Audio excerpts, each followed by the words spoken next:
ആ കാലത്ത് മനുഷ്യത്വത്തെ ഉയർത്തിപ്പിടിച്ചുകൊണ്ട് കേരളത്തിൽ ഉയർന്ന ആദ്യത്തെ ശബ്ദം EMS നമ്പൂതിരിപ്പാടിൻ്റെതായിരുന്നു എന്ന് ചരിത്രം അടയാളപ്പെടുത്തിയിട്ടുണ്ട്. ലീഗേര് വായിച്ചാൽ പോകുന്നത് EMS നമ്പൂതിരിപ്പാടിന്റെ ചരിത്രത്തെയും പശ്ചാത്തലത്തെയും അദ്ദേഹത്തിന്റെ ദൈക്ഷണികതയും വായിക്കാൻ ലീഗേര് ഇറങ്ങി നടക്കുവോ? ഇറങ്ങി തിരിച്ചില്ലേ? ഇവിടെ പോകുന്നത് കണ്ടില്ലേ? ഏത് പാർട്ടിയത്? പിന്നെ അവിടുന്ന് കണ്ട എല്ലാവരും വർഗീയവാദികൾ. ഏത് നമ്മളെ പാർട്ടിയിൽ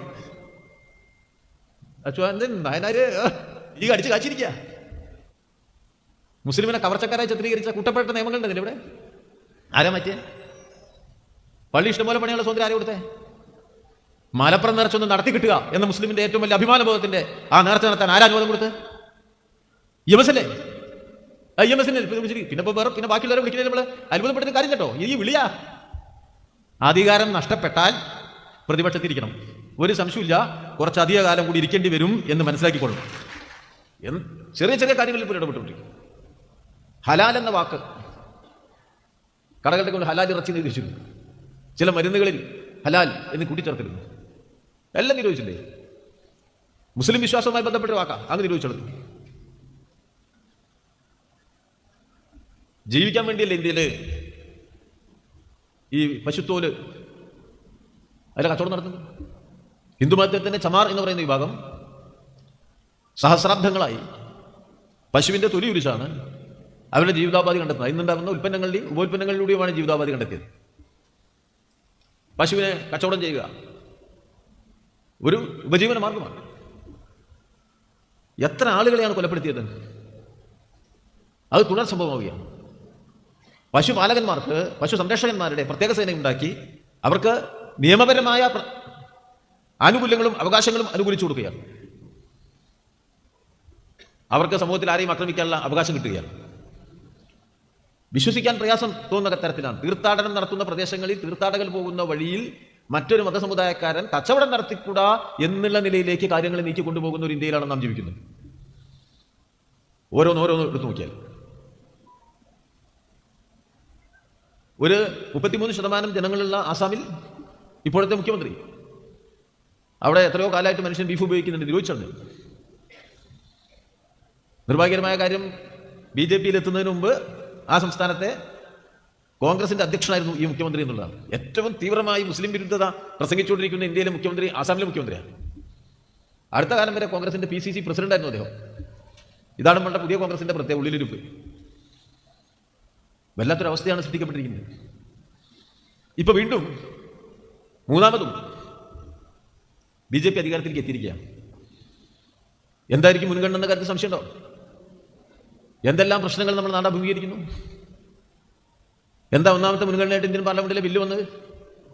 ഭൂരിപക്ഷം ഇല്ലല്ലോ. ഇപ്പോൾ രണ്ട് പാർട്ടികളുടെ, പ്രാദേശിക പാർട്ടികളുടെ പിന്തുണയിലല്ലേ. ഒന്നാമത്തെ ബില്ല് വഖഫ് നിയമ ഭേദഗതിയാണ്. ഒന്നാമത്തത് ആ മുൻഗണന വെച്ചുകൊണ്ട് എന്ത് സന്ദേശം നൽകുന്നത്? 19 സംസ്ഥാനങ്ങളിൽ ഇപ്പോൾ BJP പിന്തുണക്കുന്ന ഗവൺമെന്റ് ഓരോയിടത്തും എന്ത് സന്ദേശമാണ് നൽകുന്നത്? അപ്പോൾ അപകടകരമായ തങ്ങളുടെ നയങ്ങൾ വേഗത്തിൽ നടപ്പിലാക്കാൻ ഭരണത്തെ ഉപയോഗപ്പെടുത്തുക എന്ന പ്രവർത്തനം കേന്ദ്ര ഗവൺമെന്റ് നടത്തുന്നു. അതിന് പശ്ചാത്തലമൊരുക്കിക്കൊണ്ട് RSS താഴെ ചുറ്റും പ്രവർത്തിക്കുന്നു. അധികാരം കിട്ടിയ ഉടനെ 34 സംഘടനകളുടെ യോഗം RSS വിളിച്ചല്ലോ പാലക്കാട്ട്. അങ്ങനെയാണ് ലോകത്തെ എല്ലായിടത്തും ഫാസിസ്റ്റ് സ്വഭാവമുള്ള, തീവ്ര വർഗീയ സ്വഭാവമുള്ള സംഘടനകൾ പ്രവർത്തിക്കുക. അവർക്ക് ഒരുപാട് സംഘടനകൾ ഉണ്ടാവും. ഓരോ ആവശ്യത്തിനും ഒരു സംഘടന ഉണ്ടാവും. അമ്പലം പൊളിക്കാനൊരു സംഘടന, പശു വിജിലൻസിന് വേറെ സംഘടന, രാമജന്മഭൂമിയുമായി ബന്ധപ്പെടുത്തി ഹനുമാൻ സേന, പല പല സംഘടനകൾ. അങ്ങനെയാണ് 34 ആയത്. അതിലൊന്നാണ് BJP. തൊഴിലാളികളുടെ സംഘടന ഉണ്ട്, വിദ്യാർത്ഥികളുടെ സംഘടന ഉണ്ട്. ആ 34 ഒന്ന് മാത്രമാണ് BJP. RSS അതിനും അപ്പുറത്തേക്ക് കയറി നിൽക്കുകയാണ്. വലിയ വലിയ അജണ്ടകളാണ്. ലോക ഗുരുവാകാനാണ്. ലോകത്തെ തന്നെ ഞങ്ങളുടെ ആശയം കൊണ്ട് നയിക്കുമെന്നാണ്. ലോകത്തിലെ വ്യത്യസ്തങ്ങളായ പഴയകാല സംസ്കാരങ്ങളുടെ ഇന്നത്തെ പ്രതിനിധികളെയൊക്കെ തപ്പിപ്പിടിച്ച് ഈ അടുത്ത കാലത്ത് ഒരു ആസാമിൽ ഒരു പ്രത്യേക സമ്മേളനത്തിന് വിളിച്ചു. വല്ലാത്ത തരത്തിലുള്ള കാഴ്ചപ്പാട് RSS രൂപപ്പെടുത്തിയിട്ടുണ്ട്. അങ്ങനെ ഈ RSS അജണ്ടകൾക്ക് കീഴ്പ്പെടുത്തി ഭരണം നടത്തുമ്പോൾ തന്നെ സമൂഹഘടനയുടെ വിവിധ മേഖലകളിലേക്കുള്ള RSS വിന്യാസം നടക്കും. അതിവിടെ പൂർണ്ണമാവില്ലേ? ഈയിടെ ഒരു ജഡ്ജി തന്നെ വലുതോതിൽ മുസ്ലിം വിരുദ്ധമായ പ്രസംഗം നടത്തി ഒരു സിറ്റിംഗ് ജഡ്ജി എടുത്താൽ. കൽക്കത്ത ഹൈക്കോടതിയിൽ ഒരു ജഡ്ജി രാജിവെച്ച് BJP സ്ഥാനാർത്ഥിയായി. ഇന്നലെ ജഡ്ജി, നാളെ BJP സ്ഥാനാർത്ഥി. എന്തായിരിക്കും നമ്മുടെ രാജ്യത്തിന്റെ ഈ നിലയത്തിന്റെ രാജ്യം മുന്നോട്ട് പോയ ഒരു അവസ്ഥ? എല്ലാ മേഖലയിലേക്കുള്ള RSS തള്ളിക്കയറ്റമാണ്. അപ്പോൾ വിദ്യാഭ്യാസം, RSSന്റെ ശൈലിക്ക് അനുയോജ്യമായ വിദ്യാഭ്യാസവും അവിടുത്തെ ശാസ്ത്രവും യുക്തിബോധവും വ്യക്തിത്വവും ഇല്ലാതോ വിധേയത്വം മാത്രമേ ഉണ്ടാവുള്ളൂ. അതിലേക്ക് മാറ്റി ചരിത്രത്തെ പൂർണ്ണമായി വളച്ചൊടിച്ചു. അവരുടെ മൂല്യങ്ങൾക്കനുസരിച്ചുള്ള സിനിമകൾ തന്നെ നിർമ്മിക്കപ്പെട്ടു. സിനിമകളൊക്കെ കുറേ സിനിമകൾ അങ്ങനെ വരികയാണ്. ഇപ്പോൾ റാംബോ എന്നൊക്കെ പണ്ട് അമേരിക്കയിൽ സിനിമ ഇറങ്ങിയിരുന്നു. സോവിയറ്റ് യൂണിയൻ നിലനിന്ന കാലത്ത് സാമ്രാജ്യത്വം ഇറക്കുന്ന സിനിമകളുണ്ടായിരുന്നു. ആ സാമ്രാജ്യത്വ സിനിമകളെ പോലെ ഇപ്പൊ ഇന്ത്യയിൽ BJP അജണ്ട പ്രചരിപ്പിക്കുന്നതിന് വേണ്ടിയുള്ള സിനിമകൾ, സാംസ്കാരിക രംഗത്ത്, വിദ്യാഭ്യാസ രംഗത്ത് എല്ലാ നിലയ്ക്കുള്ള ഈ പൊതുബോധ നിർമ്മിതി പൂർണ്ണമായി വിദ്വേഷത്തിന്റെ രാഷ്ട്രീയം പ്രചരിപ്പിക്കാനായി. മഹാത്മജി പറഞ്ഞിട്ടുള്ളത്, ഒരിക്കലും പാടില്ലാത്ത മൂല്യബോധം അത് വിദ്വേഷത്തിൻ്റെതാണ്. ഗാന്ധി പറഞ്ഞതാണ് സ്വാതന്ത്ര്യ സമരകാലത്ത്. ഹിന്ദു മുസ്ലിം വിദ്വേഷം രൂപപ്പെടുത്താൻ ശ്രമിച്ചപ്പോൾ രാഷ്ട്രപിതാവ് പറഞ്ഞു, രാഷ്ട്രീയത്തിൽ, പൊതുജീവിതത്തിൽ വിദ്വേഷത്തിന് സ്ഥാനമില്ല, അന്യമതത്തോടുള്ള വിരോധം പാടില്ല. ഇവർക്കതല്ല, അതാണ് അവരുടെ മുഖമുദ്ര. അപ്പോൾ എല്ലാ നിലയിലും രാജ്യത്തെ ഭിന്നിപ്പിക്കാൻ, മതപരമായി ഭിന്നിപ്പിക്കാൻ, ഏകാധിപത്യത്തിലേക്ക്, അമിതാധികാരത്തിലേക്ക് നീങ്ങാൻ ഇവർ ശ്രമിക്കുക. ഇന്ന് മറുഭാഗത്ത് അമിതാധികാരം നമുക്ക് ഒപ്പം സഞ്ചരിക്കുന്നത് കാണാൻ കഴിയും. വർഗീയതയ്ക്ക് സമാന്തരമായി അമിതാധികാര പ്രവണതയിലേക്കുള്ള സഞ്ചാരം കാണാൻ കഴിയും. ഇപ്പം മൂന്നാമത്തെ ഭരണം വരുമ്പോൾ അത് കൂടുതൽ ദൃശ്യമാവുകയാണ്. വർഗീയതയ്ക്ക് സമാന്തരമായിട്ട് തന്നെ ആ പരിശ്രമം, ജനാധിപത്യ വിരുദ്ധമായ പരിശ്രമം, അതാണ് ഫെഡറലിസത്തെ എതിർക്കുന്നത്. അതാണ് സംസ്ഥാനാധികാരങ്ങളെ തവരാൻ ശ്രമിക്കുന്നത്. അതാണ് നമ്മുടെ നാട്ടിൽ ഇവര് വിവിധ കേന്ദ്ര ഏജൻസികൾ ഉപയോഗപ്പെടുത്തിക്കൊണ്ട് മുമ്പൊരു കാലത്തുമില്ലാത്ത രൂപത്തിൽ ജനാധിപത്യത്തിനെതിരെ കടന്നാക്രമണം നടത്തുന്നത്. തെരഞ്ഞെടുക്കപ്പെട്ട 2 മുഖ്യമന്ത്രിമാരെ പിടിച്ചുകൊണ്ടുപോയി ജയിലിലിടുക എന്ന് പറയുന്നിടത്ത് എന്ത് ജനാധിപത്യമാണ് ഉണ്ടാവുക? കാണിന്റെ മുന്നിൽ കണ്ടില്ലേ? പിണറായി ഡൽഹിയിൽ നടത്തിയ, നമ്മുടെ ഇടതുപക്ഷ MLA-മാരും മന്ത്രിമാരും ഒക്കെ നടത്തിയ സമരസ്ഥലത്ത് വരുന്ന കേജ്രിവാൾ തന്റെ പ്രസംഗത്തിൽ ആശങ്ക പ്രകടിപ്പിക്കേണ്ടേ? ജനാധിപത്യത്തിനെതിരെ ഉരുണ്ടുകൂടിയ കടന്നാക്രമണത്തിന്റെ തീവ്രതയെ ഉൾക്കൊണ്ടുകൊണ്ടാണ് അദ്ദേഹം അവിടെ ജനാധിപത്യ പരിരക്ഷയ്ക്ക് വേണ്ടിയുള്ള, ഫെഡറലിസത്തെ പരിരക്ഷിക്കുന്നതിന് വേണ്ടിയുള്ള കേരളത്തിന്റെ പ്രക്ഷോഭ സമര വേദിയിൽ വന്നിരുന്നത്. അദ്ദേഹത്തെ പിടിച്ചുകൊണ്ട് ജയിലിട്ടില്ലേ? ജാർഖണ്ഡ് മുഖ്യമന്ത്രി തെരഞ്ഞെടുപ്പ് തൊട്ടുമ്പോൾ ജയിലിട്ടില്ലേ? കുറ്റപത്രമുണ്ടോ? കൊല്ലങ്ങളോളം ജയിലിടാൻ പറ്റും സംസ്ഥാന മുഖ്യമന്ത്രിയെ? സംസ്ഥാനത്തെ ജനങ്ങൾ തെരഞ്ഞെടുക്കപ്പെട്ട ഒരു സംസ്ഥാന മുഖ്യമന്ത്രിയെ പ്രത്യേക കുറ്റമൊന്നും ചെയ്യാതെ വർഷങ്ങളോളം ജയിലിടുന്നിടത്ത് ജനാധിപത്യം നിലനിൽക്കുമോ? മുഖ്യമന്ത്രിക്ക് അതാണ് സ്ഥിതിയെങ്കിൽ ഇവരെ എതിർക്കുന്ന എല്ലാവർക്കുമുള്ള സ്ഥിതി അത് തന്നെ എന്ന മുന്നറിയിപ്പില്ലേ? UAP ഉപയോഗിച്ച് ജയിലിൽ കൊണ്ടുപോയിട്ടവരിൽ വലിയൊരളവ് മുസ്ലിം ജനവിഭാഗങ്ങളില്ലേ? അതിനെ എതിർക്കാൻ വേണ്ടി ഒരു പാർട്ടി ഉണ്ടായിട്ടുള്ളത് കമ്മ്യൂണിസ്റ്റ് പാർട്ടിയാ, CPIM. ഭീമ കൊറേഗാവ് സംഭവമായിട്ട് ബന്ധപ്പെടുത്തിക്കൊണ്ട് എത്ര ദീക്ഷണാശാലികളായ മനുഷ്യരാണ് കൊണ്ടുപോയി ജയിലിട്ട്? സ്റ്റാൻ സ്വാമി ജയിലിൽ കടന്നു മരിച്ചില്ലേ? എത്ര ഹീനമായ അമിതാധികാര പ്രയോഗമാണ്! ഈ കേരളത്തിൽ തന്നെ വലിയ തോതിൽ ഈ ദുർവിനിയോഗങ്ങൾ മുഴുവൻ നടന്നില്ലേ? CBI, CIA, നമ്മുടെ ED ഒക്കെ ദുർവിനിയോഗം ചെയ്യുന്നത് നമ്മളെല്ലാം കണ്ണിന് മുന്നിൽ കണ്ടുകൊണ്ടിരുന്നില്ലേ? വെറുതെ സംഭവിക്കുന്ന വളരെ നിഷ്പക്ഷമായ, നിരുപദ്രവമായ നിയമനിർവഹണമാണോ നടക്കുന്നത്? അതോ അപകടകരമായ ജനാധിപത്യ ധ്വംസനമാണോ, പൗരാവകാശ ധ്വംസനമാണോ നടക്കുന്നത്? പൂർണ്ണമായും ആ നിലയിലാണ്. നിയമനിർമ്മാണത്തിലേക്ക് നോക്കൂ. ഇപ്പോൾ ഭൂരിപക്ഷമുണ്ടോ? ഭരണഘടന ഭേദഗതി ചെയ്യാൻ ഈ ഗവൺമെന്റിന് ഇല്ലല്ലോ. ഭരണഘടന ഭേദഗതി ചെയ്യാൻ ഭൂരിപക്ഷമില്ലാത്ത ഇന്ത്യൻ പാർലമെന്റിൽ പാർലമെന്റിന്റെ 2ാമത്തെ 3ാമത്തെ സെഷൻ വന്നപ്പോഴേക്ക് BJP-യുടെ 1ാമത്തെ മുൻഗണന ഒരു രാജ്യം ഒരു തെരഞ്ഞെടുപ്പ് ആവുന്നത് എങ്ങനെയാ? എന്തുകൊണ്ടാണ് മുൻഗണന വരുന്നത്? അത് ആരുടെ മുൻഗണന? RSS-ന്റെ. നമ്മുടെ സംസ്ഥാനങ്ങളുടെ അധികാരം പൂർണ്ണമായി ഇല്ലാതാക്കാനാണ്. കേന്ദ്രത്തിലെ ഗവൺമെന്റ്, RSS, BJP അവർക്ക് മാത്രമുള്ളതാണ് ഇന്ത്യ. ബഹുസ്വരതയ്ക്ക് ഒരു സ്ഥാനമില്ലാത്തതാണ് ഇന്ത്യ എന്ന് സ്ഥാപിക്കാനാണ്. നമ്മുടെ ഭരണഘടനയുടെ എല്ലാ മൂല്യങ്ങളുടെയും അടിത്തറയല്ലേ തകർക്കപ്പെടുന്നത്? ഇവർക്ക് ഏറ്റവും വിരോധം ഭരണഘടനയോടാണ്. എന്നിട്ട് ഭരണഘടനയുടെ 75ാം വാർഷികം ആഘോഷിക്കുന്ന ഏറ്റവും വിരോധാഭാസം എന്നൊക്കെ പറയാവുന്ന തരത്തിലുള്ള പ്രവർത്തനം നടത്തുന്നവരുടെ ഭരണഘടനയുടെ ഉള്ളടക്കില്ലേ? പ്രദർശിപ്പിക്കപ്പെട്ട BJP-കാരൻ കൈ പിടിച്ച ഭരണഘടനയിൽ 2 സാധനം ഉണ്ടായിരുന്നില്ല. സോഷ്യലിസ്റ്റും ഉണ്ടായിരുന്നില്ല, നമ്മുടെ മതേതരത്വം ഉണ്ടായിരുന്നില്ല. 2 ജാതി ഭരണഘടന കൈ പിടിച്ചിട്ടാ നടക്കണേ. ഒറീസ അസംബ്ലിയിൽ തന്നെ അത് പ്രദർശിപ്പിച്ചു. അപ്പോൾ അവർ പഴയ ഭരണഘടന എന്ന് പറയും. എത്ര ആപൽക്കരമായ അവസ്ഥയിൽ നമ്മൾ ചെന്നെത്തി. അപ്പോൾ സ്വാഭാവികമായിട്ടും രാജ്യത്തെ വലത്തോട്ട് നയിച്ചുകൊണ്ടുപോവുകയാണ്. ലോകത്തിലെ ഏറ്റവും വലിയ വലതുപക്ഷ ഗവൺമെൻറ്റാണിത്. ലോകത്തിലെ ഏറ്റവും പ്രാകൃതമായ സംസ്കാരശൂന്യരായ ആളുകൾ ഭരിക്കുന്ന ഒരു ഭരണ സംവിധാനമാണിത് മനുഷ്യരാശിയുടെ ഇന്നത്തെ കാലപരിധി. എന്തുകൊണ്ടാണ് സാധിക്കുന്നത്? അത് സാധിക്കാനിടയാക്കിയ ഏറ്റവും പ്രധാനപ്പെട്ട കാര്യം ഇന്ത്യൻ ഭരണവർഗം നൽകിയിരിക്കുന്ന വലിയ പിന്തുണയാണ്. അത് നാം മറന്നു പോകരുത്. BJPയും RSSും കൈകോർത്ത് പിടിച്ച് രാജ്യത്ത് ഹിന്ദുത്വ ആശയഗതിക്ക് അനുയോജ്യമായ രൂപത്തിലുള്ള ഹിന്ദുത്വ അജണ്ടയുടെ ഹിന്ദുരാഷ്ട്രമായി പ്രഖ്യാപിക്കുക എന്ന ഹിന്ദുത്വ അജണ്ടയുടെ ഭാഗമായി പ്രവർത്തിക്കാൻ അവർക്ക് സൗകര്യം കിട്ടുന്നത് അവരുടെ ജനപിന്തുണ വളരെ വേഗത്തിൽ വർദ്ധിച്ചുകൊണ്ട് മാത്രമല്ല, ഇന്ത്യയിലെ കോർപ്പറേറ്റ് മുതലാളിമാർ ഇവർക്ക് നൽകിയിട്ടുള്ള വലിയ പിന്തുണയുടെ പശ്ചാത്തലത്തിലാണ്. ലോകത്തിന് ഇപ്പോൾ ഏറ്റവും കൂടുതൽ ലാഭം ഉണ്ടാക്കുന്ന മുതലാളിമാരുള്ളത് ഇന്ത്യയിലാണ്. ഏറ്റവും കൂടുതൽ ലാഭം ഇന്ത്യൻ മുതലാളിമാർക്ക് ലോകത്തെ മറ്റു കോർപ്പറേറ്റ് മുതലാളിമാരെക്കാൾ എന്താ ഒരു അധിക ശക്തിയുള്ളതുകൊണ്ടാണ്? അല്ല, പൂർണ്ണമായിട്ട് ഗവൺമെന്റ് പിന്തുണയോടുകൂടി കോർപ്പറേറ്റ് മുതലാളിത്തത്തെ വളർത്തുകയാണ്. ധനകേന്ദ്രീകരണം 980കളിൽ 1% ഇന്ത്യയിലെ 25% സ്വത്തുള്ള ഈ ശതകോടീശ്വരന്മാർ, $1 ബില്യൺ വരുമാനമുള്ള ശതകോടീശ്വരന്മാർ വളരെ എണ്ണത്തിൽ കുറവായിരുന്നു. മോഡി വരുമ്പത്തിൻ്റെ 100 ഇപ്പോൾ 185 200ലേക്ക് കയറുകയാണ് അവരുടെ എണ്ണത്തിലെ വർധനവ്. 1% ആളുകളുടെ കയ്യിൽ കൂടുതൽ സമ്പത്ത് കേന്ദ്രീകരിക്കുന്നതിൻ്റെ 80കളുടെ തുടക്കത്തിൽ 6% സമ്പത്തായിരുന്നു കേന്ദ്രീകരിച്ചത്. ഇപ്പം എത്രയും 4 സമ്പത്തായി വലിയ കേന്ദ്രീകരണം നടക്കുന്നു. പിന്നെയോ 5 മുതലാളിമാരുടെ കൈകളിലേക്ക് അനേക ലക്ഷം കോടി രൂപയുടെ സമ്പത്ത് പെട്ടെന്ന് കയറി ചെല്ലുന്നു. 10 ലക്ഷം കോടി രൂപയുടെ സമ്പത്തുണ്ട് ധീരുഭായ് അംബാനിക്ക്. 10 ലക്ഷം കോടി. അതിൻ്റെ ഒപ്പവും ചിലപ്പോൾ അതിൻ്റെ മുന്നിലും എത്തുന്നുണ്ട് അദാനി. 5 മുതലാളിമാർ. ഏറ്റവും ആപത്കരമായ ഒന്നാണത്. ജനാധിപത്യത്തിൻ്റെ ഒരു തെക്കൻ കൊറിയൻ പാഠമുണ്ട്.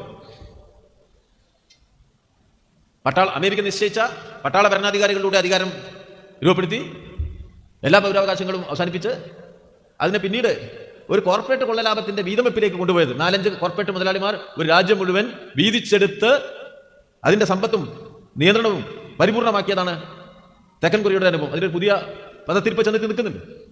ഏതാണ്ട് അതുപോലെ രാജ്യത്തിന്റെ മുഴുവൻ സമ്പത്ത് 4-5 മുതലാളിമാരുടെ കയ്യിലേക്ക് വീതം വെച്ച് കൊടുത്ത് അതിന് കാർമ്മികത്വം വഹിച്ച് അവരുടെ കൂടെ പിന്തുണയോടുകൂടി തങ്ങളുടെ തീവ്ര ഹിന്ദുത്വ ലക്ഷ്യത്തിലേക്ക്, തിയോക്രാറ്റിക് സ്റ്റേറ്റിലേക്ക്, അമിതാധികാരത്തിലേക്ക് കാര്യങ്ങളെ കൊണ്ടുപോകുന്ന അത്യപകടകരമായ സാഹചര്യം സൃഷ്ടിക്കപ്പെട്ടു.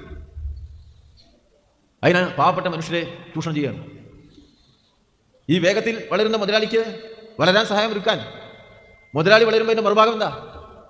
മുതലാളിത്തം വളരുന്നതിന്റെ മറുഭാഗം എന്താ? സാധാരണക്കാരന്റെ പാവപ്പെട്ടവന്റെ ജീവിതത്തിന്റെ ഭീകരമായ തകർച്ചയാണ്. അതാണ് ഇന്നത്തെ ഇന്ത്യ സാക്ഷ്യം വഹിക്കുന്നത്. ഇവരുടെ കൈകളിലേക്ക് 10,000-കണക്കിന് കോടി ലക്ഷക്കണക്കിന് കോടി കേന്ദ്രീകരിക്കപ്പെടുമ്പോൾ നമ്മുടെ ഗ്രാമീണ മേഖലയിലെ കോടാനുകോടി മനുഷ്യന്റെ ജീവിതത്തിന്റെ എല്ലാ നന്മകളുടെയും നിരാകരണമാണ്. മനുഷ്യനായി ജീവിക്കാനുള്ള അവരുടെ അവകാശങ്ങൾ ഇല്ലാതാവുകയാണ്. അങ്ങനെ വരുമ്പോൾ ലോകത്തിലെ ഏറ്റവും കൂടുതൽ പട്ടിണിക്കാരുള്ള ഹങ്കർ റിപ്പബ്ലിക് ഓഫ് ഇന്ത്യ, പട്ടിണിക്കാരുടെ റിപ്പബ്ലിക്, ഇന്ത്യ അല്ലേ? എത്ര സ്ഥാനത്താണ് കയറി നിൽക്കുന്ന? 117 നമ്മളിപ്പോ 105, നാളെ ചിലപ്പോൾ 160, 170. എപ്പോഴല്ലാതെ ഇപ്പെട്ടില്ല. ഏറ്റവും കൂടുതൽ ദരിദ്രം 25 വയസ്സിനും 60 വയസ്സിനും ഇടയ്ക്ക് പ്രായമുള്ളവരിൽ അവരാണ് തൊഴിലെടുക്കുന്ന ജനവിഭാഗം. ഏറ്റവും കൂടുതൽ തൊഴിൽ ചെയ്തവരാരാ? ഇന്ത്യയിൽ. ദാരിദ്ര്യത്തിന്റെ അളവ് വർദ്ധിക്കില്ലേ? ഇപ്പോൾ OECD രാജ്യങ്ങളിൽ സാമൂഹ്യ സുരക്ഷയ്ക്ക് വേണ്ടി 21% നീക്കിവെക്കും. ഞാൻ ഏറ്റവും വികസിച്ച ഒരു 21 രാജ്യങ്ങൾ. ഇന്ത്യ 7%. ഏറ്റവും കുറവ്, ഏറ്റവും കൂടുതൽ ദാരിദ്ര്യം, സാമൂഹ്യക്ഷേമത്തിനും സുരക്ഷയ്ക്കും ഏറ്റവും കുറവ് നീക്കിയിരിക്കും. നികുതി ഘടനയുടെ മുൻഗണന ക്രമം എങ്ങനെയാ? GST നടപ്പിലാക്കിയതോടുകൂടി ഒരു പെട്ടിക്കട നടത്തി ജീവിക്കാൻ കഴിയാത്ത സാഹചര്യം ഇവിടെ ഉണ്ടാക്കി. അവന്റെ വീടിന്റെ മുന്നിലും എന്ത് വെക്കണം? GST നമ്പർ വെക്കണം. കുറച്ചുകൂടി കഴിഞ്ഞാൽ നമ്മുടെ നാട്ടിൽ പച്ചക്കറി കടക്കാരൻ്റെ മുന്നിൽ, അവിടെയൊക്കെ ഇപ്പോൾ പാവപ്പെട്ട പച്ചക്കറി കടക്കാരൊക്കെ മറ്റേ സാധനങ്ങൾ കൊണ്ടുവച്ചിട്ടുണ്ട്, ഇലക്ട്രോണിക്സ് ധനവിനിമയ രീതികൾ. ആൾക്കാരെ ഇത് നല്ല സുഖാന്നാ, മനസ്സിലായോ? കുറച്ചധികം ആൾക്കാർ കുറച്ചധികം നല്ല ഈ പല ജ്യൂസ് വിൽക്കുന്ന ജ്യൂസ് കടയിൽ കുറച്ചധികം ജ്യൂസ് വിറ്റ് ഇതിലൂടെ പണം പേ ചെയ്ത് പോയാൽ അതിൻ്റെ അളവ് അപ്പുറത്ത് എടുക്കുന്നുണ്ട്. മനസ്സിലായില്ലേ? ഇൻകം ടാക്സിന് രാവിലെ നോട്ടീസ് അയക്കുമ്പോൾ ഇവരറിയുള്ളൂ നമ്മൾ. അങ്ങനെയാണ് എല്ലാം അവിടേക്ക് കണക്കാക്കിയിട്ടാ.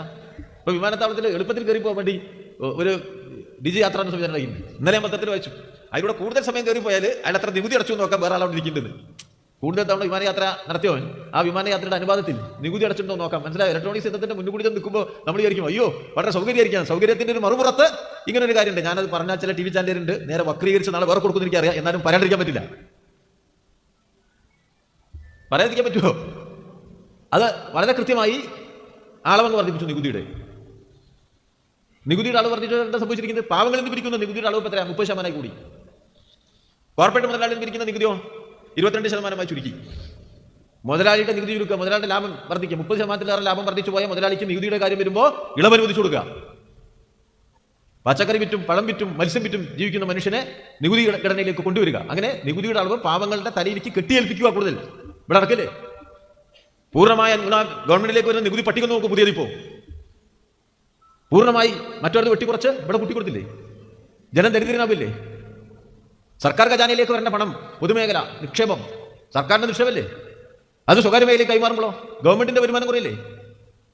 ഗവൺമെന്റിന്റെ വരുമാനം കുറയുമ്പോഴോ അധിക നികുതി അടിച്ചേൽപ്പിക്കുക, സാമൂഹ്യ സുരക്ഷയിൽ നിന്ന് പിന്മാറുക, പാവങ്ങളെ പൂർണ്ണമായി ദാരിദ്ര്യത്തിലേക്ക് തള്ളിവിടുക. ഏറ്റവും കൂടുതൽ ദരിദ്രരിൽ ഇന്ത്യയിൽ ഇപ്പൊ നടക്കേണ്ടതല്ലേ? രാജ്യത്തിന്റെ ഖനിജങ്ങൾ ആരെങ്കിലും ഈ കുത്തക മുതലാളിക്ക് വെറുതെ കൊടുക്കുമോ? മുഴുവൻ കൊടുത്തിരിക്കില്ലേ? 33% തുറമുഖങ്ങൾ, 25% വിമാനത്താവളങ്ങൾ, 20% സിമന്റ് വിൽക്കാനുള്ള അവകാശം, കൽക്കരി ഇറക്കുമതി ചെയ്യാനും കുഴിച്ചെടുക്കാനും വില നിശ്ചയിക്കാനും ഉള്ള അധികാരം കിട്ടുന്ന തരത്തിൽ ഇതൊക്കെ അദാനിക്കാണ്. ഇനി പ്രകൃതി സ്നേഹപരമായ വൈദ്യുതി ഉൽപ്പാദിപ്പിക്കുന്ന പരിസ്ഥിതി സഹായകരമായ വൈദ്യുതി ഉൽപ്പാദന മേഖല പൂർണ്ണമായി, വൈദ്യുതിയുടെ വിതരണ ശൃംഖല കൂടുതൽ ലാഭം കിട്ടുന്ന മേഖല പൂർണ്ണമായി ഇവർക്ക് അങ്ങ് കൊടുക്കില്ലേ? എത്ര തുച്ഛമായ തുകയ്ക്കാണ് എയർ ഇന്ത്യ ടാറ്റയ്ക്ക് കൈമാറിയത്? ലോകത്തെവിടെയെങ്കിലും ഇങ്ങനെ നടക്കുന്നുണ്ടോ? ഇപ്പോൾ കോർപ്പറേറ്റ് വൽക്കരണം മാത്രമാണോ ഇതിന്റെ ഭാവി? കോർപ്പറേറ്റ് നിയന്ത്രണം പൂർണ്ണമായി നമ്മുടെ ജനാധിപത്യത്തിൽ വരാൻ പോവില്ലേ? നയരൂപീകരണത്തിൽ അതിന്റെ സ്വാധീനം വരില്ലേ? കേന്ദ്രീകരണം വരുമ്പോൾ ഫെഡറലായ എല്ലാ ഭാഗവും ഇല്ലാതാവില്ലേ? സംസ്ഥാനങ്ങൾക്ക് ജനങ്ങൾക്ക് ആനുകൂല്യം നൽകാനുള്ള കഴിവുണ്ടാവോ? കരുത്തുണ്ടാവോ? പൂർണ്ണമായി സംസ്ഥാനങ്ങളെ തകർത്തില്ല. കണ്ടില്ലേ? സാമ്പത്തിക ഫെഡറലിസം തകർത്തു. ആകെയുള്ള വരുമാനത്തിന്റെ വിതരണവുമായി ബന്ധപ്പെടുത്തിയ മേഖലയിൽ ഇപ്പോൾ 16-ാം ധനകാര്യ കമ്മീഷൻ വലിയ ചർച്ച നടക്കില്ലേ? കേരളം എന്റെ മുന്നിൽ നിൽക്കില്ലേ? ഏതെങ്കിലും സംസ്ഥാനത്തിന് നിൽക്കാൻ കഴിയുമോ? അതിന്റെ സ്വതന്ത്രമായ വരുമാനം ചെയ്യണമില്ലേ? അവരവിടെ ചെയ്യണം എന്താ? സംസ്ഥാനങ്ങൾക്ക് കുറയ്ക്കുക, കൊടുക്കാതിരിക്കുക പറയുമ്പോൾ നമ്മൾ മനസ്സിലാക്കേണ്ട കാര്യം എന്താ? കോർപ്പറേറ്റുകൾക്ക് കൊടുത്ത് അതിന്റെ ഭാഗമായി സ്വന്തം വരുമാനം അടയുന്നതിന്റെ ഗ്യാപ്പ് നികത്തുകയാണ്. അപ്പോ എല്ലാം അങ്ങ് കൊടുത്തു. ലോകത്തെവിടെയും ഇപ്പം നടക്കുന്നുണ്ട്. ലോകത്ത് മുതലാളിത്തം കെട്ടിപ്പടുക്കുന്നുണ്ട്. പക്ഷെ ഇത്ര കൂടുതൽ ഇത്ര വേഗത്തിൽ ലാഭമെടുക്കാൻ അത്യപൂർവ ചരിത്ര സന്ദർഭങ്ങളിലേ ലോക മുതലാളിത്തത്തിന് സാധിച്ചിട്ടുള്ളൂ. അതിലൊന്നിന്റെ ഇരയാണ് ഇന്നത്തെ ഇന്ത്യ. ഓരോ മനുഷ്യനും ദരിദ്രനാവുകയാണ്. അവന്റെ എല്ലാ സ്വപ്നങ്ങളും കരിഞ്ഞുണങ്ങുകയാണ്. അവന്റെ കുട്ടിക്കൊരു മികച്ച വിദ്യാഭ്യാസമില്ല, തൊഴിലില്ല. എങ്ങനെ നിൽക്കും? സമ്പദ്ഘടനയുടെ മേലെ നിയന്ത്രണം പോയില്ലേ? ഇന്ത്യക്ക് യഥാർത്ഥത്തിൽ ഒരു മികച്ച സാമ്പത്തിക വളർച്ച ഉണ്ടാവണം. ഇന്ത്യയുടെ ഇക്കണോമിയുടെ വലിപ്പം വെച്ചുകൊണ്ട് പ്രഖ്യാപനം ഞങ്ങൾ 4-ാമത്തേതാണ്, 3-ാമത്തേതാവുന്നതാണ്. 12% GDP ഗ്രോത്ത് വേണം ഇന്ത്യക്ക്, വളർച്ച വേണം ഇന്ത്യക്ക്, ഒരു മിതമായ തരത്തിൽ ജനങ്ങളെ സഹായിക്കാൻ. വളർച്ച ഉണ്ടെന്ന് പറയാം. ഈ ആനുകൂല്യം മുഴുവൻ മുതലാളിക്ക് നൽകി അതിന്റെ വരുമാനത്തിന്റെ സമ്പത്തിന്റെ ഏതാണ്ട് 25-30% കോർപ്പറേറ്റിന്റെ കയ്യിൽ എത്തിക്കുന്ന തരത്തിൽ രൂപകൽപ്പന ചെയ്ത ഇന്ത്യൻ സമ്പദ്ഘടനയുടെ ഇപ്പോഴത്തെ സ്ഥിതി എന്താ?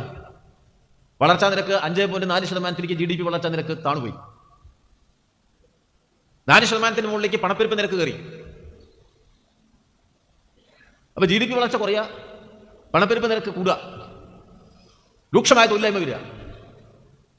സാമ്പത്തിക ശാസ്ത്രം അനുസരിച്ച് നോക്കിയാൽ അതിരൂക്ഷമായ തൊഴിലില്ലായ്മ വർദ്ധിക്കുന്നിടത്ത് ധനഘടന, സാമൂഹ്യഘടന ക്ഷീണിക്കുകയാണ്. അതിൻ്റെ കൂടെ പണപ്പെരുപ്പും കൂടി വരുമ്പോൾ അത് മരണമടയുകയാണ്. ഒരു ഭാഗത്ത് ക്ഷീണിക്കുകയും മറുഭാഗത്ത് മരണമടയുകയും ചെയ്യുന്ന തരത്തിലേക്ക് സമ്പദ്ഘടന കൈകാര്യം ചെയ്യുന്നിടത്ത് പാവങ്ങളുടെ ജീവിതം എങ്ങനെയെങ്കിലും പുരോഗമിക്കും. അപ്പൊ ബഡ്ജറ്റ് വരുമ്പോൾ എന്ത് ചെയ്യും? ബഡ്ജറ്റ് വരുമ്പോൾ സാധാരണക്കാരനെ സഹായിക്കുന്ന ഭാഗം അങ്ങ് വെട്ടിപ്പോകും. ഇപ്പോൾ അധികാരത്തിലേക്ക് വന്ന മോദിയുടെ യൂണിയൻ ബഡ്ജറ്റ് നോക്കും. നിങ്ങൾ എന്താ ചെയ്തേ? വളരെ കൃത്യമായിട്ട് ഫെർട്ടിലൈസർ സബ്സിഡി 60,000 കോടി അങ്ങ് വെട്ടിക്കുറച്ചു. ആർക്കുള്ളതാ? ദരിദ്ര കൃഷിക്കാരനല്ല. ഇന്ത്യയുടെ തെരുവിൽ കൃഷിക്കാരൻ തകർന്ന് തരിപ്പണമായി സമരം ചെയ്ത് പ്രതിരോധിക്കുന്നിടത്ത് അവനെ സഹായിക്കുന്നതിന് പകരം, അവൻ പറയുന്നത് കേൾക്കുന്നതിന് പകരം ഇവർ മനുഷ്യത്വഹീനമായി 60,000 കോടി വെട്ടിക്കുറയ്ക്കുമ്പോൾ ഇന്ത്യയുടെ കാർഷിക വളർച്ച എവിടെ പോയി നിൽക്കും? തട്ടിപ്പോയില്ലേ? പട്ടിണി കിടക്കുന്ന ഇന്ത്യയിലെ ഭക്ഷ്യസുരക്ഷയ്ക്ക് വേണ്ടിയുള്ള പണം വെട്ടിക്കുറച്ചാലോ? വിദ്യാഭ്യാസ മേഖലക്കുള്ള പണം വെട്ടിക്കൊടുത്തൊക്കെ നടന്നുകൊണ്ടിരിക്കും. അവിടെ ആരോഗ്യ മേഖല വെട്ടിക്കുറക്കുന്നു. MNREGA ഏറ്റവും വലിയ തൊഴിലുറപ്പ് പദ്ധതിയാണ്. 86,000 കോടി, അതിൽ നേരെ പകുതിയിലേറെ കഴിഞ്ഞ കാലഘട്ടത്തിന് വളരെ തുച്ഛമായ തുക. ഏതാണ്ട് 4 കൊല്ലം മുമ്പുള്ളതിന്റെ 4/1 ഇപ്പോൾ MNREGA നീക്കി വെക്കുന്നത്. ദാരിദ്ര്യത്തിന്റെ അളവ്, ദാരിദ്ര്യവൽക്കരണത്തിന്റെ അളവ്, ജീവിത തകർച്ചയുടെ അളവ്. ഇപ്പോൾ ലാൻഡ് റിഫോംസ് ഉണ്ടോ? ഭൂപരിഷ്കരണം ഉണ്ടോ? അതോ ഭൂബാങ്കുകളിലാക്കി കോർപ്പറേറ്റുകൾക്ക് വേണ്ടി ഭൂമി പിടിച്ചു കൊടുക്കണോ? ഞാൻ ഇന്നലെ വരുമ്പോൾ എൻ്റെ കൂടെ യാത്ര ചെയ്ത ആൾ പറഞ്ഞു, ധാരാവി പറഞ്ഞ കാര്യം സിനിമയിൽ പറഞ്ഞത്, ധാരാവി എന്ന് കേട്ടിട്ടുണ്ടോ എന്ന് ചോദിച്ചിട്ടുണ്ട്. ആ ധാരാവിയിൽ ഇപ്പോൾ ഒരു പ്രവർത്തനം നടക്കുന്നുണ്ട്. വീടൊക്കെ മാറ്റിപ്പടിയാ. ആരാ? അദാനിയുടെ എക്സിക്യൂട്ടീവ് എൻ്റെ കൂടെ വരുമ്പോൾ എന്നോട് പറഞ്ഞു അങ്ങനെ മാറ്റി കൊടുക്കണം. അപ്പം ഞാൻ ചോദിച്ചു, അദാനിക്ക് എന്താ ലാഭം? അദാനി അതിനകത്ത് ഉണ്ടാക്കാൻ പോകുന്ന ബിസിനസ് കോംപ്ലക്സുകളുണ്ട്, അതന്നെ ലാഭം. ഇപ്പൊ ദാരിദ്ര്യ നിർമ്മാർജ്ജനത്തിന് ആരെ വിളിച്ചോണ്ടിരുന്നത്? അദാനിന്റെ ഒരു മഹാമനസ്കൃതി. ഏറ്റവും പ്രൈം ലൊക്കേഷൻ ബോംബെയിലെ, അവിടെ ഉള്ള കെട്ടിടമൊക്കെ പൊളിച്ച് മാറ്റി പുതിയ ഉണ്ടാക്കുമ്പോൾ അതിന്റെ പകുതി പണം സർക്കാർ കൊടുക്കും, കുറച്ച് അദാനി കൊടുക്കും. അതിന്റെ ഭാഗമായി അദാനിക്ക് കിട്ടുന്നതോ അതിന്റെ എല്ലാ നല്ല ഭാഗവും അദാനിക്കാണ്. അതാണ് കോർപ്പറേറ്റുകൾക്ക് രാജ്യം വീതിച്ചു കൊടുക്കുമ്പോൾ ഉണ്ടാവുന്നത്. നടക്കുകയാണ് പൂർണ്ണമായിട്ട്. കോർപ്പറേറ്റ് പിന്തുണയിലാണ് ഇവർ ഇത് ചെയ്യുന്നത്. അവരുടെ ഹിന്ദുത്വ അജണ്ട റെസിപ്രോക്കലായി ഇപ്പുറത്തേക്ക് കോർപ്പറേറ്റിന്റെ ലാഭ താല്പര്യം, മറുഭാഗത്ത് അതിസാധാരണ മനുഷ്യന്റെ ജീവിതത്തിന്റെ പൂർണ്ണമായ തകർച്ച, പ്രതീക്ഷകളില്ലാത്ത, പ്രത്യാശകളില്ലാത്ത, ദാരിദ്ര്യത്തിൽ മാത്രം ജീവിക്കാൻ വിധിക്കപ്പെട്ട കോടിക്കണക്കിന് മനുഷ്യരെ സൃഷ്ടിക്കുക. അവിടെ അതിനെതിരായി വിരൽ ചൂണ്ടിയാൽ അമിതാധികാരത്തിന്റെ എല്ലാ കരുത്തും ഉപയോഗിക്കുക എന്നുള്ള നിലയിൽ ഇന്ത്യ തകർച്ചയിലേക്ക് നീങ്ങുന്നു എന്നുള്ളതാണ് ഇന്നത്തെ അവസ്ഥ. ഇതിനെ ചോദ്യം ചെയ്യാനാവൂ എന്നുള്ളതാണ് ചോദ്യം. ചോദ്യം ചെയ്യാനുള്ള സാധ്യതയാണ് തീവ്ര വർഗീയവൽക്കരണം കൊണ്ടും ജാതിവൽക്കരണം കൊണ്ടും ഇവർ തകർക്കുന്നത്. ഏതൊരാൾക്കും സാമ്പത്തിക ശാസ്ത്രത്തെക്കുറിച്ചൊക്കെ മിതമായ ഒരു അറിവില്ലാതെ ഒരു രാജ്യഭരണം നടത്താൻ കഴിയും. ഈ നടപ്പിലാക്കുന്ന നയങ്ങൾ എവിടെ നിന്നാണ് കടമെടുക്കുന്നത്? ഇത് പൂർണ്ണമായി കടമെടുക്കുന്നത് ആഗോളവൽക്കരണത്തിന്റെ ലോക മുതലാളിത്ത ആശയങ്ങളിൽ നിന്നാണ്. അത് നടപ്പിലാക്കാൻ അതിന്റെ പ്രയോഗശാലയ്ക്ക് ഇന്ത്യയെ. അപ്പോ ജനവിരുദ്ധമായ ഒരു നയം, ഒരു പ്രത്യയശാസ്ത്രം, അതിന്റെ നടത്തിപ്പ്, മുതലാളിക്ക് കൊള്ളലാഭം, BJPക്ക് തീവ്ര ഹിന്ദുത്വം, അങ്ങനെ പോകുന്നു. മറുഭാഗത്തോ ആ നയങ്ങൾ അതുപോലെ ഇങ്ങോട്ട് പറിച്ചു നടല്ലേ. എല്ലാ വിശദാംശങ്ങളിലേക്കും ഞാൻ പോകുന്നില്ല. ഇന്നത്തെ ലോകകർമ്മത്തിന്റെ പ്രത്യേകത എന്താ? ഒരു പ്രത്യയശാസ്ത്രം എന്നുള്ള നിലയിൽ, ഒരു സാമ്പത്തിക ആസൂത്രണ രീതി എന്നുള്ള നിലയിൽ മുതലാളിത്തത്തിന്റെ ഏറ്റവും വലിയ ഘടനാപരമായ പരാജയം നേരിടുന്ന ഒരു ചരിത്ര സന്ദർഭമാണിത്. സോവിയറ്റ് തകർച്ചയ്ക്ക് ശേഷം ഏകദ്രവ ലോകമുണ്ടാക്കി, നിയന്ത്രണരഹിതമായ ചൂഷണം അതിന്റെ എല്ലാ പൂർണ്ണതയിലും പ്രാവർത്തികമാക്കി, മനുഷ്യാധ്വാനത്തിന്റെ നന്മകളെ മുഴുവൻ കോർപ്പറേറ്റ് മുതലാളിക്ക് സ്വന്തമാക്കാൻ കഴിയുന്ന തരത്തിൽ ലോകക്രമത്തിന്റെ പുനഃസംഘാടനമാണ് 1991 മുതൽ ആസൂത്രണം ചെയ്ത് പ്രാവർത്തികമാക്കിയത്. കമ്മ്യൂണിസ്റ്റുകളുടെ പ്രത്യേകത മുതലാളിത്തത്തിൽ സൂക്ഷ്മമായി നമ്മൾ പഠിച്ചിട്ടുണ്ടെന്നില്ല. മുതലാളിത്തത്തിനുള്ളതിന്റെ പൊതു കുഴപ്പം എന്ന മുതലാളിത്തത്തിന്റെ ഏറ്റവും സവിശേഷമായ ഭാഗത്തെ തിരിച്ചറിഞ്ഞതാണ് മാർക്സിസത്തിന്റെ പ്രത്യേകത. എന്താ സംഭവിച്ചത്? ഒന്നൊന്നായി സാമ്പത്തിക പൊതുകുഴപ്പങ്ങളിലേക്ക് മുതലാളിത്തം പോയി. എല്ലാ മുതലാളിത്ത രാജ്യങ്ങളിലും അത് ഒരുപോലെ പ്രതിഫലിച്ചു. വലിയ സാമ്പത്തിക തകർച്ച അനുഭവിക്കേണ്ടി വരാത്ത ഏത് രാജ്യമാണുള്ളത്? അധ്വാനിക്കുന്ന മനുഷ്യർക്കാണ് അതിന്റെ നഷ്ടമുണ്ടായത്. അവന്റെ വരുമാനവും ചെറിയ സമ്പാദ്യവുമാണ് ഇല്ലാതായി പോയത്. അവന്റെ വീടിന്റെ മൂല്യമാണ് ഇല്ലാതായത്, അവന്റെ ഭൂമിയുടെ മൂല്യമാണ് ഇല്ലാതായത്, അവന്റെ തൊഴിലിന്റെ മൂല്യമാണ് ഇല്ലാതായത്. അനുഭവിച്ചത് മുഴുവൻ പാവപ്പെട്ടവർ. എല്ലാ സാമൂഹ്യ സുരക്ഷയിൽ നിന്നും പിന്മാറാൻ ഭരണകൂടത്തിന് സാധിച്ചു. സോവിയറ്റ് യൂണിയൻ നിലനിന്നപ്പോൾ ലോകത്തെ സോഷ്യൽ ഡെമോക്രസി രൂപപ്പെടുത്തിയല്ലോ. എന്താ സോഷ്യൽ ഡെമോക്രസി? ഇത് സാമൂഹ്യ സുരക്ഷ ഉറപ്പായി കൊടുത്തു. തൊഴിലില്ലായ്മ വേതനം, തൊഴിൽ നഷ്ടപ്പെട്ടാൽ ആ സമയത്ത് ശമ്പളത്തിന്റെ നിശ്ചയ ശതമാനം, ഇൻഷുറൻസ് സംവിധാനങ്ങൾ, ആരോഗ്യ സംരക്ഷണം, വിദ്യാഭ്യാസ സുരക്ഷ, ഇതൊക്കെ ഉറപ്പായിരിക്കില്ലേ അന്നത്തെ സോഷ്യൽ ഡെമോക്രസി? ആ നിലയിൽ അത് രൂപപ്പെടുത്തിയല്ലോ. കമ്മ്യൂണിസം പെടാതിരിക്കാനാ. സോവിയറ്റ് യൂണിയൻ പോയപ്പോൾ സോഷ്യൽ ഡെമോക്രസി ഉണ്ട്. ഇപ്പോൾ സോഷ്യൽ ഡെമോക്രാറ്റിക് പാർട്ടികളുണ്ടോ?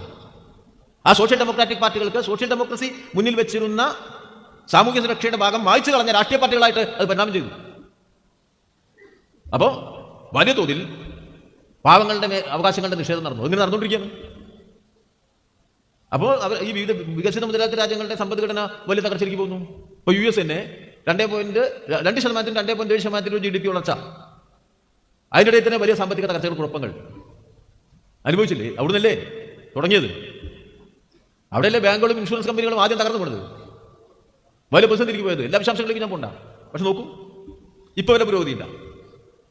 യൂറോപ്പിലേക്ക് മുഴുവൻ നോക്കിയാൽ ഓരോ യൂറോപ്യൻ രാജ്യങ്ങളും അതിരൂക്ഷമായ പ്രശ്നങ്ങൾ നേരിടുക. രൂക്ഷമായ തൊഴിലില്ലായ്മ, സാമ്പത്തിക വളർച്ച മുരടിച്ചു നിൽക്കുന്നു. ബ്രിട്ടൻ എത്ര വലിയ തൊഴിലില്ലായ്മ, ശമ്പളം കൊടുക്കാൻ കഴിയുന്നുണ്ടോ? ശമ്പള വർധന ആവശ്യപ്പെട്ടവർക്ക് 10 കൊല്ലം ഉള്ളത് 12 കൊല്ലം ഉള്ളത് ആ ജീവിത നിലവാര സൂചിയൊക്കെ അനുസരിച്ച് തരാം എന്നാണ് പറയുന്നത്. അവർ കൂട്ടിയൊക്കെ ആൾക്കാർ വർധനമൊന്നും ഇന്നത്തെ ജീവിതമായിട്ട് ബന്ധപ്പെട്ടല്ല. ഒരു 10 കൊല്ലം മുമ്പുള്ള ശമ്പളത്തിന്റെ തുല്യമായ ശമ്പളമാണ് ഇപ്പോൾ തൊഴിലാളിക്ക് കിട്ടുന്നതെന്ന് പറഞ്ഞാൽ അതിനിടയിൽ വന്ന വിലക്കയറ്റം, അതിനിടയിൽ ഉണ്ടായ മറ്റ് പ്രയാസം, ഇതൊക്കെ എങ്ങനെ തൊഴിലാളി അഭിമുഖീകരിക്കാം? ഇതാണ് യൂറോപ്പിലെ പൊതുസ്ഥിതി, ഇതാണ് ഇംഗ്ലണ്ടിൽ, ഇതാണ് ഫ്രാൻസിൽ, ഇതാണ് ജർമ്മനിയിൽ, വികസിത മുതലാളിത്ത രാജ്യങ്ങൾ മുഴുവൻ ഈ പ്രതിസന്ധിയിലെ മുതലാളിത്തം. വലിയ തൊഴിലില്ലായ്മയാണ്, വലിയ സാമ്പത്തിക കുഴപ്പങ്ങളാണ്. തൊഴിലില്ലായ്മയും പണപ്പെരുപ്പവും സാമ്പത്തിക കുഴപ്പങ്ങളും ദാരിദ്ര്യവൽക്കരണവും നടക്കുകയാണ്. മുതലാളിമാർക്ക് ബുദ്ധിമുട്ടായിട്ടില്ല, കോർപ്പറേറ്റിന് ബുദ്ധിമുട്ടുണ്ടായിട്ടില്ല. കോർപ്പറേറ്റുകളെ സഹായിക്കാൻ സ്റ്റിമുലസ് പാക്കേജുകൾ വെച്ചു കൊടുത്തു, ഉത്തേജകം, ഗവൺമെന്റിന്റെ സഹായം. പാവങ്ങൾക്കോ അതൊന്നും കിട്ടിയില്ല. ദാരിദ്ര്യവൽക്കരണം. സ്വാഭാവികമായിട്ട് എന്താ സംഭവിക്കുക? വലിയ പ്രതിഷേധങ്ങൾ ഒരു ഭാഗത്തുണ്ടാവും, വേറൊരു ഭാഗത്തോ ഇതിനെയും വലതുപക്ഷം ഉപയോഗിക്കും. അതാണ് ഇന്നത്തെ ലോകഘടനയുടെ പ്രത്യേകത. രാഷ്ട്രീയ വലതുപക്ഷം സോഷ്യൽ ഡെമോക്രസിയുടെ ആശയപാപ്പരത്വവും ഈ സാമ്പത്തിക തകർച്ചയും ഉപയോഗപ്പെടുത്തിക്കൊണ്ട് വലിയ തോതിലുള്ള വലതുപക്ഷ ആശയപ്രചരണം നടത്തുന്നു. ലോകത്തിന്റെ വികസിത രാജ്യങ്ങളിൽ വലതുപക്ഷ ഗവൺമെന്റുകൾ ഉണ്ടാവുന്നു. ഇപ്പൊ ട്രംപ് ഏറ്റവും തീവ്ര വലതുപക്ഷക്കാരനായ ഭരണാധികാരി ഇപ്പൊ അമേരിക്കയിൽ ജയിച്ചു. വംശീയതയാണ്, ഇസ്ലാമോഫോബിയാണ്, കുടിയേറ്റ വിരുദ്ധതയാണ് പ്രചരിപ്പിക്കുന്നത്. ഇപ്പൊ ലോകത്തെ എല്ലാ നികുതി ഒരുപോലെ ആക്കണം എന്ന് പറയുന്ന സാമ്രാജ്യത്വത്തിന്റെ കേന്ദ്രമായ അമേരിക്കയിൽ ഇപ്പൊ അധികാരത്തിലേക്ക് വന്ന പ്രസിഡന്റ് പറയുന്നത് അമേരിക്കൻ ഉൽപ്പന്നങ്ങൾക്ക് 1-ാം സ്ഥാനം, പുറത്തുനിന്നുള്ള സ്ഥാനത്തിന് നികുതി, അതിൽ തന്നെ കൂടുതൽ നികുതി ചൈനയ്ക്ക്, പിന്നത്തെ നികുതി ഇന്ത്യക്ക്, പിന്നത്തെ നികുതി യൂറോപ്യൻ യൂണിയന്, നികുതി ഘടന താരിഫ് വർദ്ധിപ്പിക്കുമെന്നുള്ള പേടിപ്പിക്കൽ. അങ്ങനെയല്ലേ? എന്തൊരു കുഴപ്പമാണ് ലോക മുതലാളിത്തത്തിൽ സംഭവിച്ചിരിക്കുന്നത്. അതാണ് ഞാൻ നേരത്തെ പറഞ്ഞത്. ഒരു ഘടനാപരമായ തകർച്ച മുതലാളിത്തത്തിൽ സംഭവിക്കുകയാണ്. ഓരോ ലോകരാജ്യത്തും നമുക്കത് കാണാൻ കഴിയും. പക്ഷേ അതിനകത്ത് നിന്ന് വലതുപക്ഷ മൂല്യബോധം ശക്തിപ്പെട്ടിട്ടുണ്ട്. ആളുകൾക്ക് എന്താണ് തങ്ങളുടെ യഥാർത്ഥ പ്രശ്നം എന്ന് തിരിച്ചറിയാൻ കഴിയാത്ത രൂപത്തിൽ കാര്യങ്ങളെ മറ്റൊരു തരത്തിലേക്ക് വഴിതിരിപ്പിച്ചുവിട്ട് വലതുപക്ഷ പാർട്ടികൾ അധികാരം പിടിക്കപ്പെട്ട ട്രംപ് ജയിച്ചു. ഇറ്റലിയിലെ ഭരണാധികാരി മെലോണി വലിയ വലതുപക്ഷക്കാരിയാണ്. യൂറോപ്യൻ പാർലമെന്റിലേക്കുള്ള തെരഞ്ഞെടുപ്പിൽ വലതുപക്ഷ വിജയം കാണാൻ കഴിയും. ജർമ്മനി തന്നെ ഇപ്പോൾ ഇടക്കാലത്ത് വെച്ച ഭരണാധികാരിക്ക് ഭരണം നഷ്ടപ്പെട്ട് വലിയ തോതിൽ അപകടകരമായ രൂപത്തിലേക്ക് ജർമ്മനി പോവാണ്. ഒട്ടുമിക്ക യൂറോപ്യൻ രാജ്യങ്ങളിൽ നമുക്കിത് കാണാൻ കഴിയും. അപ്പൊ അപകടകരമായ ഒരു സാഹചര്യം അതിലൂടെ രൂപപ്പെടുന്നുണ്ട്. വ്യവസ്ഥ എന്നുള്ള നിലയിൽ മുതലാളിത്തം അത്തരമൊരു സന്ദർഭത്തിൽ എങ്ങനെ പെരുമാറും? വളരെ വലിയ തോതിൽ അത് ലോകത്ത് തന്നെ അക്രമോത്സുകമായ ഒരു യുദ്ധനിർമ്മിതി നടത്തുകയാണ്. ഇപ്പൊ ഇസ്രായേൽ, ഗസ എത്ര ദിവസമായി, എത്ര മാസങ്ങളായി ആ യുദ്ധം നടക്കില്ലേ? എത്ര നിരപരാധികളെയാണ് നിഷ്കരണം കൊന്നൊടുക്കുന്നത്? എന്തുകൊണ്ട് സാധിക്കുന്നു? സാമ്രാജ്യത്തെ പിന്തുണയില്ലാതെ ആ ഒരു യുദ്ധം നടക്കുമോ? ഇസ്രായേലിന്റെ യുദ്ധം ഗസയിൽ ഒതുങ്ങുന്നുണ്ടോ? ലെബനനിൽ ബോംബിടുന്നാരാ? യമനിൽ ബോംബിടുന്നാരാ? സിറിയയിൽ ബോംബിടുന്നാരാ? ഒക്കെ ഇസ്രായേലല്ലേ? അപ്പൊ അത് ഗസയിൽ നിന്ന് പോയ അമാസിന്റെ ഒരു ഡ്രോൺ പോയതിന്റെ ഭാഗമായിട്ടുള്ള പ്രതികരണമാണോ ഈ കണ്ണ്? ആ ഡ്രോണും സിറിയായിട്ട് എന്താ ബന്ധം? ആക്രമണം നടത്തില്ലേ? സോവിയറ്റ് തകർച്ചയ്ക്ക് ശേഷം ഉണ്ടായ രൂപപ്പെട്ട യുദ്ധങ്ങളിലേക്ക് നോക്കൂ. ഇറാൻ ആക്രമിക്കാൻ നോക്കുന്നു എല്ലാ ദിവസവും വരെ. ഇറാഖ് 2 തവണ ഇറാഖിൽ യുദ്ധമുണ്ടായി. യുഗോസ്ലാവിയൻ ഭിന്നിക്കപ്പെട്ട കൊച്ചു കൊച്ചു രാജ്യങ്ങൾ, സിറിയ, ലീബിയ, എത്ര യുദ്ധങ്ങൾ. ഉക്രൈൻ, യുദ്ധങ്ങൾ ഇങ്ങനെ നടക്കല്ലേ ഇപ്പോൾ ലോകത്ത്? ഈ യുദ്ധങ്ങളുടെ പ്രത്യേകത എന്താ? ഒരു യുദ്ധവും അടുത്ത യുദ്ധവും തമ്മിലുള്ള വ്യത്യാസം ഈ യുദ്ധത്തിൽ ഉപയോഗിച്ചതിനേക്കാൾ നവീകരിച്ച ആയുധങ്ങൾ മറ്റേ യുദ്ധത്തിൽ ഉപയോഗിക്കുന്നു എന്നുള്ളതാണ്. അതാണ് യുദ്ധം, അതിനുള്ളതാണ് യുദ്ധം. ഓരോ ആയുധവും നവീകരിക്കപ്പെടുമ്പോൾ അതിലൂടെ ലഭിക്കുന്ന കൊള്ളലാഭത്തിന്റെ അളവ് അമേരിക്കയിലെ മിലിറ്ററി ഇൻഡസ്ട്രിയൽ കോംപ്ലക്സുകൾ കിട്ടുകയാണ്. അതാണ് ഇപ്പൊ ഇന്ത്യ, ഈ നരേന്ദ്രമോദി ഗവൺമെന്റ് 1,26,000 കോടി രൂപയുടെ ആയുധമാണ് അമേരിക്കയിൽ നിന്ന് മേടിച്ചത്. 3 ഡ്രോൺ ബേസ്ഡ് ആയുധം മേടിക്കാൻ ഏതാണ്ട് 10-60,000 കോടി രൂപയാണ് ഇന്ത്യയിൽ നോക്കിയത്. കൂടുതൽ ആയുധങ്ങൾ മേടിക്കും. സൗദി അറേബ്യ കഴിഞ്ഞാൽ ഏറ്റവും കൂടുതൽ ആയുധം വാങ്ങുന്ന രാജ്യം ഇന്ത്യയാണ്. ലക്ഷക്കണക്കിന് കോടിയാണ് അങ്ങോട്ട് പോകുന്നത്. ഓരോ ആയുധവും നവീകരിക്കപ്പെടുകയാണ്. ഈ നവീകരിച്ച ആയുധങ്ങളുടെ പരീക്ഷണശാലയാണ് ഈ യുദ്ധങ്ങൾ. ആയുധഭൂമിക്ക് താഴെ വലിയ തോതിലുള്ള എണ്ണ നിക്ഷേപമുണ്ട്. അത് കീഴ്പ്പെടുത്തലാണ് അമേരിക്കയുടെ ലക്ഷ്യം. പ്രകൃതി വിഭവങ്ങളുടെ കൈവശപ്പെടുത്തലാണ്. മറുഭാഗത്ത് യുദ്ധമുണ്ടാക്കലാണ്. മൂന്നാമതിനടുത്ത് ആ യുദ്ധത്തിലൂടെ കൊള്ളലാഭം ഉണ്ടാക്കലാണ്. വലതുപക്ഷ രാഷ്ട്രീയം പൂർണ്ണമായി നടപ്പിലാക്കലാണ്. ജനാധിപത്യം ഉണ്ടാക്കാനല്ലേ പോയത്? ഏതെങ്കിലും രാജ്യത്ത് ജനാധിപത്യം ഉണ്ടായോ? അഫ്ഗാനിസ്ഥാനിലേക്ക് നോക്കൂ, എത്ര പ്രാകൃതമാണ് അവിടുത്തെ ഇന്നത്തെ അവസ്ഥ. വെള്ളം കോരുന്നത് നോക്കാൻ പാടില്ലെന്നാണ്. മനസ്സിലായി നിങ്ങൾ? വെള്ളം കോരുണ്ടേ നമ്മൾ വീട്ടിലിങ്ങനെ ഇരിക്കുമ്പോൾ ഭാര്യ വെള്ളം കോരുണ്ട് അവിടെ നമ്മുടെ പറമ്പിലെ കിണറ്റിൽ, അങ്ങോട്ട് നോക്കിയാൽ അപ്പം പിടിച്ചോണ്ട് പോകും. അതിനപ്പോൾ ഞാൻ ചോദ്യം ചെയ്യപ്പെട്ടാൽ ഞാനൊരു വർഗീയവാദിയും. നടന്നുകൊണ്ടിരിക്കപ്പോടെ മാത്രമല്ല ജനലിൽ കൂടി കാണാൻ പാടില്ല സ്ത്രീയെ. ജനലിനുള്ളിൽ കൂടി സ്ത്രീയെ കാണുന്ന ജനലുകളെല്ലാം ഒഴിവാക്കിയതവർക്ക്. കിണറ്റുകരയ്ക്ക് നോക്കാൻ പാടില്ല. എങ്ങനെ ഉണ്ടാവും? എവിടെ എത്തിയിരിക്കണം? എന്തായിരുന്നു അവിടെ സ്ഥിതി? ആ നാട് ഏറ്റവും ഗ്രഹാതുരത്വത്തോടു കൂടി ഇപ്പോൾ ഓർക്കുന്നത് നജീബുള്ളയുടെ ഭരണകാലമാണ്. സോവിയറ്റ് പിന്തുണയിൽ ആ നാട്ടിൽ ഒരു ഭരണം ഉണ്ടായിരുന്നു. എല്ലാവർക്കും വിദ്യാഭ്യാസം ഉണ്ടായിരുന്ന, എല്ലാവരും മനുഷ്യ അവകാശങ്ങൾ അംഗീകരിച്ച് കിട്ടിയ ഒരു കാലം.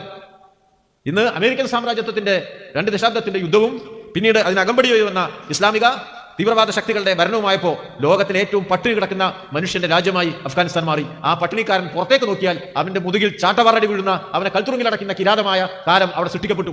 ഇങ്ങനെ നടക്കാൻ അതിന്റെ അപ്പുറത്തേക്ക് നോക്കൂ. എവിടെയെങ്കിലും ജനാധിപത്യം തിരിച്ചു വന്നോ? അസ്ഥിരീകരണമല്ലേ ഉണ്ടായത്? ഒരു വലിയ ഭൂവിഭാഗത്തിലാകെ രാഷ്ട്രീയ അസ്ഥിരീകരണം. അവിടുന്ന് മനുഷ്യൻ പലായനം ചെയ്യേണ്ട സ്ഥിതി, ജീവിക്കാൻ കഴിയാത്ത സ്ഥിതി, യൂറോപ്പിൽ അഭയാർത്ഥിയായി അലേണ്ട സ്ഥിതി. ആ നിലയിലേക്ക് കാര്യങ്ങൾ മാറിയിരിക്കില്ലേ? ഇതാണ് മുതലാളിത്തത്തിന്റെ പരാജയം. എന്തുകൊണ്ട് നമ്മളെല്ലാം കമ്മ്യൂണിസ്റ്റുകാരായി എന്നതിന്റെ അഭിമാനം നമുക്ക് തോന്നുന്നത് ഇത്തരം സന്ദർഭത്തിലാണ്. ഈ തിന്മയെ ചോദ്യം ചെയ്യുന്ന ഒരു പ്രസ്ഥാനത്തിന്റെ ഭാഗമായി ഞങ്ങൾ പ്രവർത്തിക്കുന്നു എന്ന അഭിമാനബോധം ഓരോ കമ്മ്യൂണിസ്റ്റുകാരനും ഉണ്ടാവുന്ന സന്ദർഭമാണിത്. മനുഷ്യരാശിക്കു നേരെ ഇത്രയേറെ വലിയ കടന്നാക്രമണം മുതലാളിത്തവും അതിന്റെ സമകാല രൂപങ്ങളും ചെയ്യുന്ന സന്ദർഭത്തിൽ വളരെ വലിയ തോതിലുള്ള പ്രതിരോധം രൂപപ്പെടുത്തുക എന്ന മഹനീയമായ ചരിത്ര ദൗത്യത്തിന്റെ നിർവഹണം നടക്കണം. അത് നടക്കുന്നുണ്ട് ലോകത്ത് പല ഭാഗത്തും. അതിന്റെ പ്രതിരോധ രൂപങ്ങൾ വലിയ പ്രക്ഷോഭ സമരങ്ങളായിട്ട് പല ലോകരാജ്യങ്ങളിലും നമുക്ക് കാണാൻ കഴിയും. ഞാൻ എല്ലാ വിശദാംശങ്ങളിലേക്കും പോകുന്നില്ല. സമരമില്ലാത്ത നാടില്ല. ഇപ്പൊ നമ്മളിവിടെ ഒരു സമരം നടത്തിയാൽ അത് സഹിക്കാൻ വയ്യാത്ത കുറെ ആൾക്കാർ ഇവിടെ ഉണ്ട്. സഹിച്ചൂടാ, അയ്യോ സമരോ, പ്രകടനോ? പ്രകടനം നടത്താം, റോട്ടിൽ കൂടി നടത്തണ്ട, മലയിൽ കൂടി നടത്താൻ മതി. മലയിൽ പോയിട്ട് ആരെങ്കിലും പോകണം നടത്തും. പാർലമെന്റിലേക്ക് പോകാൻ വയ്യ, കാരണം ഒക്കെ കോടീശ്വരന്മാർ കൈവശപ്പെടുത്തി. ഇന്ത്യൻ പാർലമെന്റൊക്കെ കോടീശ്വരന്മാർക്കുള്ളതാണ്. അപ്പൊ നമുക്ക് റോട്ടിലൊരു പ്രകടനമെങ്കിലും നടത്തണം എന്ന് നമ്മൾ പറഞ്ഞാൽ പറഞ്ഞവരെ പിടിക്കും വരും. ഈ തെരുവെങ്കിലും വിട്ടു തരൂ എന്നാണ് നമ്മൾ പറയുന്നത്. ഞങ്ങൾക്ക് സമരം ചെയ്യാൻ ഈ തെരുവ് അതിന് കാശ് കൊടുക്കണ്ടല്ലോ. ലോകത്ത് മുഴുവൻ ശക്തമായ പ്രക്ഷോഭങ്ങൾ അമേരിക്കയിലേക്ക്. അമേരിക്കക്കകത്ത് ഇത്രയേറെ പ്രക്ഷോഭങ്ങൾ വന്നൊരു കാലം ഉണ്ടായിട്ടുണ്ടോ? തൊഴിലാളി പ്രക്ഷോഭങ്ങളാ. ഇംഗ്ലണ്ടിലോ റെയിൽവേ തൊഴിലാളി, മറ്റേ നഴ്സുമാര്, അങ്ങനെ കണ്ടുള്ളത്. യൂറോപ്പിലെ എല്ലാ രാജ്യങ്ങളിലും വലിയ പ്രക്ഷോഭ സമരങ്ങളാണ്. ആ പ്രക്ഷോഭ സമരങ്ങളുടെ കാര്യത്തിലാണ് ഫ്രാൻസിൽ തെരഞ്ഞെടുപ്പ് തൊട്ടുമ്പ് വലതുപക്ഷം ജയിക്കുന്നു, ലീപെന്റെ പാർട്ടി യൂറോപ്യൻ പാർലമെന്റിലേക്ക്. ആ കഴിഞ്ഞ് തെരഞ്ഞെടുപ്പ് നടക്കുന്നു.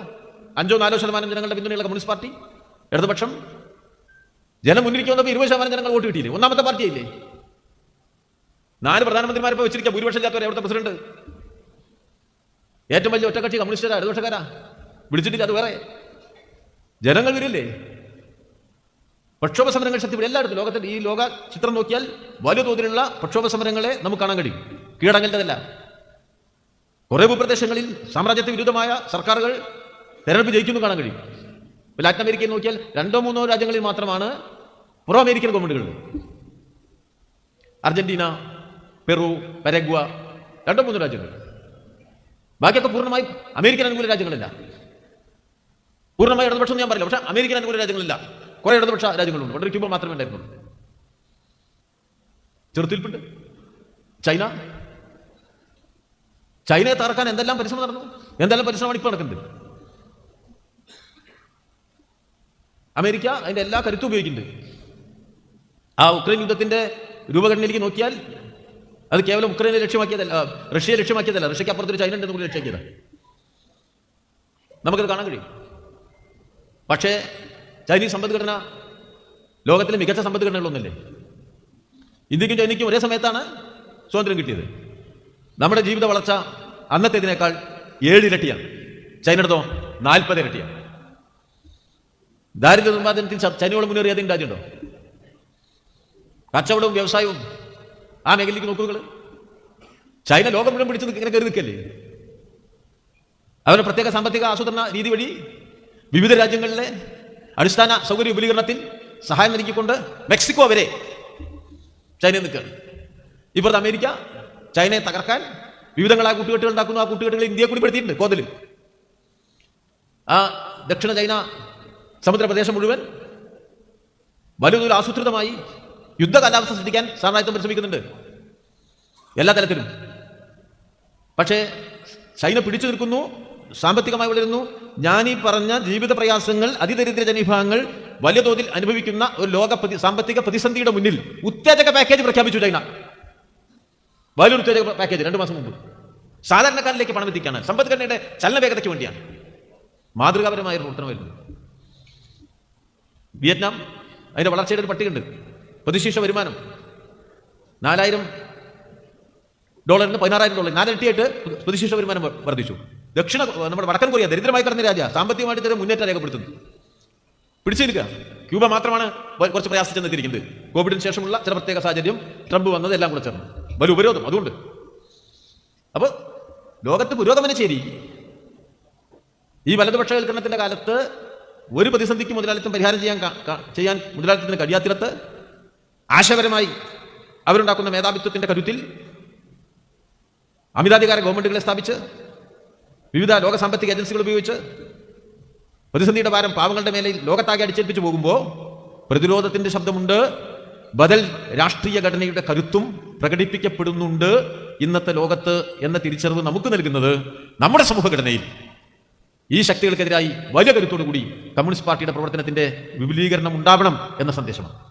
പൂർണ്ണമായി ആത്മവിശ്വാസം നഷ്ടപ്പെടേണ്ടതല്ല ഇന്നത്തെ ലോക സാഹചര്യം എന്ന പ്രത്യേകതയാണ്.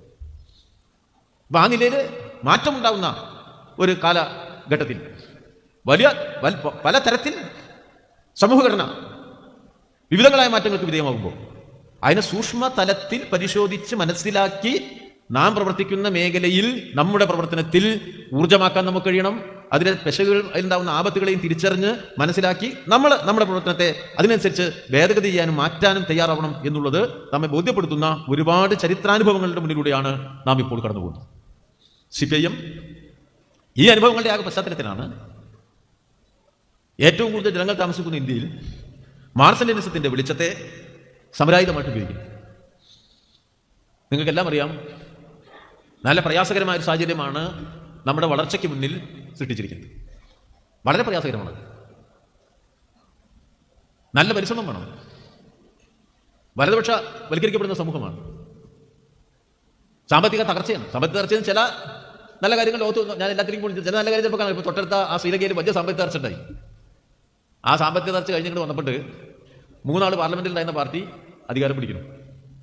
4-5% ഉണ്ടായിരുന്ന ഇടതുപക്ഷത്തിന്റെ ഒരാൾ പ്രസിഡന്റ് ആവുന്നു. തൊട്ടടുത്തുണ്ടായപ്പോൾ നമ്മൾ നേപ്പാളിൽ ഇടതുപക്ഷ ഗവൺമെന്റ് വന്നിട്ടുണ്ട്. അങ്ങനെയുള്ള എന്തൊക്കെ കാണാൻ കഴിയും. പക്ഷെ നമ്മൾ ഒരു ഇന്ത്യൻ സ്ഥിതി നോക്കുമ്പോൾ വേഗത്തിൽ ഇടതുപക്ഷം വളരുന്നില്ല എന്നും കാണാൻ കഴിയും. വിഷയങ്ങളുടെ ആധിക്യത്തിന്റെ അളവനുസരിച്ച് രൂപപ്പെട്ടു വന്ന പ്രശ്നങ്ങളുടെ പ്രത്യേകത വെച്ചുകൊണ്ട് ഇതിനേക്കാൾ വേഗത്തിൽ നാം വളരേണ്ടതാണ്. നമുക്ക് ആഗ്രഹിക്കാത്തതുകൊണ്ട് നാം പ്രവർത്തിക്കാത്തതുകൊണ്ടുമല്ല. ഡോമിനന്റ് ഐഡിയോളജി, മേധാവിത്വം പുലർത്തുന്ന പ്രത്യയശാസ്ത്രവും ആശയവും അതിന് പരിരക്ഷ നൽകുന്ന മറ്റു സംവിധാനങ്ങളിലുമുണ്ട്.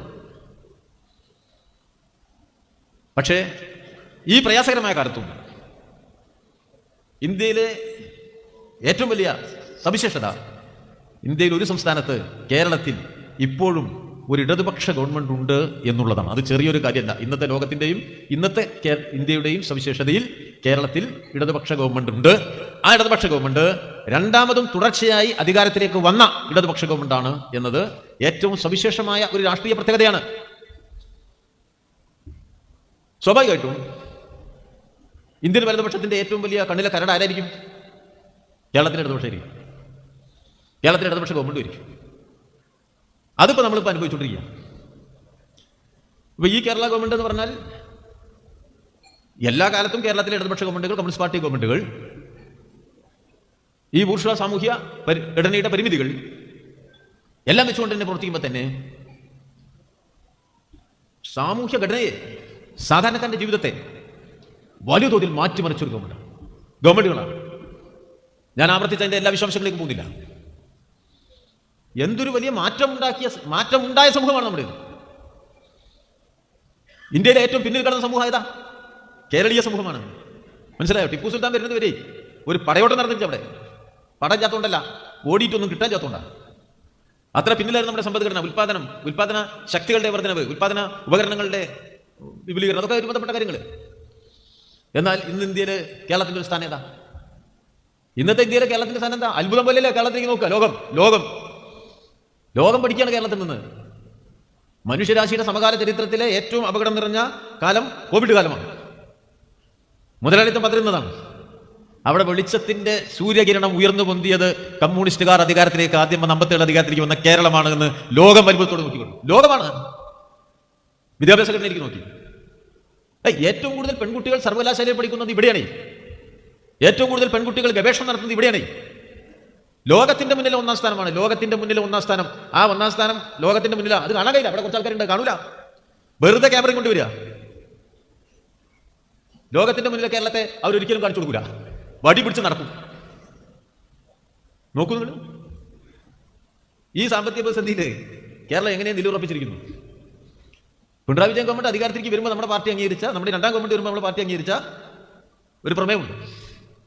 ആ പ്രമേയത്തിൽ കേരളത്തിൽ ഈ തെരഞ്ഞെടുപ്പിനെ നമ്മൾ അഭിമുഖീകരിച്ചത്, തെരഞ്ഞെടുപ്പിൽ വോട്ടെങ്ങനെ രേഖപ്പെടുത്തി എല്ലാ കാര്യം വിശദീകരിച്ചതിന് ശേഷം CPM അത് അവസാനിപ്പിച്ചപ്പോൾ 2 കാര്യം പറഞ്ഞു.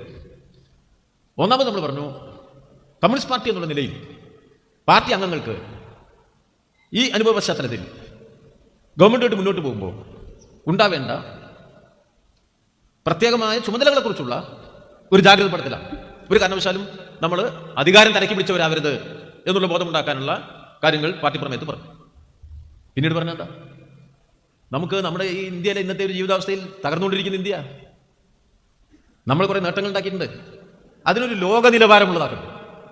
അതാണ് സാമൂഹ്യ സുരക്ഷാ മേഖലയിൽ, വിദ്യാഭ്യാസ ആരോഗ്യ മേഖലയിൽ, സേവന മേഖലകളിൽ കേരളത്തിന്റെ വലിയ നേട്ടത്തെ നമുക്കൊരു ലോക നിലവാരത്തേക്ക്, ആ നേട്ടങ്ങളുടെ ഗുണപരമായ വളർച്ചയിലേക്ക് നമുക്ക് കൊണ്ടുപോകണം. ഒരു ഭാഗത്ത് പ്രതീക്ഷയും വേറൊരു ഭാഗത്ത് തകരാറുകൾ ഇരിക്കാനുള്ള ജാഗ്രതപ്പെടുത്തലും ആ ഉത്തരവാദിത്വ ബോധവുമാണ് കമ്മ്യൂണിസ്റ്റ് പാർട്ടി രണ്ടാമത് അധികാരത്തിൽ വന്നപ്പോൾ നമ്മൾ നടത്തിയത്. എതിരാളികൾ തന്നെ പൊളിക്കുന്നുണ്ടാവും. ആ ജാഗ്രതപ്പെടുത്തൽ നമുക്കുണ്ട്. എവിടെയെങ്കിലും ഒരു കുറവുണ്ടായോ ഈ രണ്ടാം ഗവൺമെന്റിന്?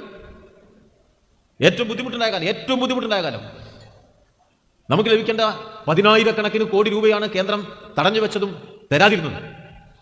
ഒരു ഗവർണറെ സ്ഥാപിച്ചു. കേരളത്തിന്റെ എല്ലാ ജനാധിപത്യ മൂല്യങ്ങളുടെ എതിർദിശയിൽ നിന്നു. ആ ഗവർണർ പോകുമ്പോൾ, ജനപ്രിയ ഗവർണർ പോയി എന്ന് ഞാൻ പത്രത്തിൽ വായിച്ചപ്പോൾ ആ എഴുതിയ പത്രത്തിലേക്ക് നോക്കി ഒരു 2 മിനിറ്റ് ഞാൻ ഇരുന്നു പോയി. ഭയങ്കരമാരാട്ടോ.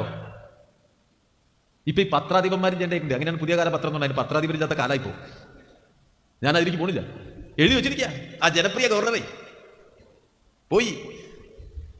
അദ്ദേഹം ഈ കേരളത്തിനോട് ചെയ്ത ദ്രോഹത്തെക്കുറിച്ച് ഒരു വരി പറഞ്ഞ ഏതെങ്കിലും ഒരു ഈ മാധ്യമങ്ങൾ ഇവിടെ ഉണ്ടായോ? 9 മണി ചർച്ചയിൽ ഒരു വരിയെങ്കിലും അദ്ദേഹത്തിനെതിരായി പറഞ്ഞ ഒരു പത്രമില്ലാത്തിടത്ത് കേരളത്തിനെതിരാണ് ഇവർ, കേരളത്തിലെ ജനങ്ങൾക്കെതിരാണ് ഇവരെന്ന് ബോധ്യപ്പെടുത്തിയില്ലേ?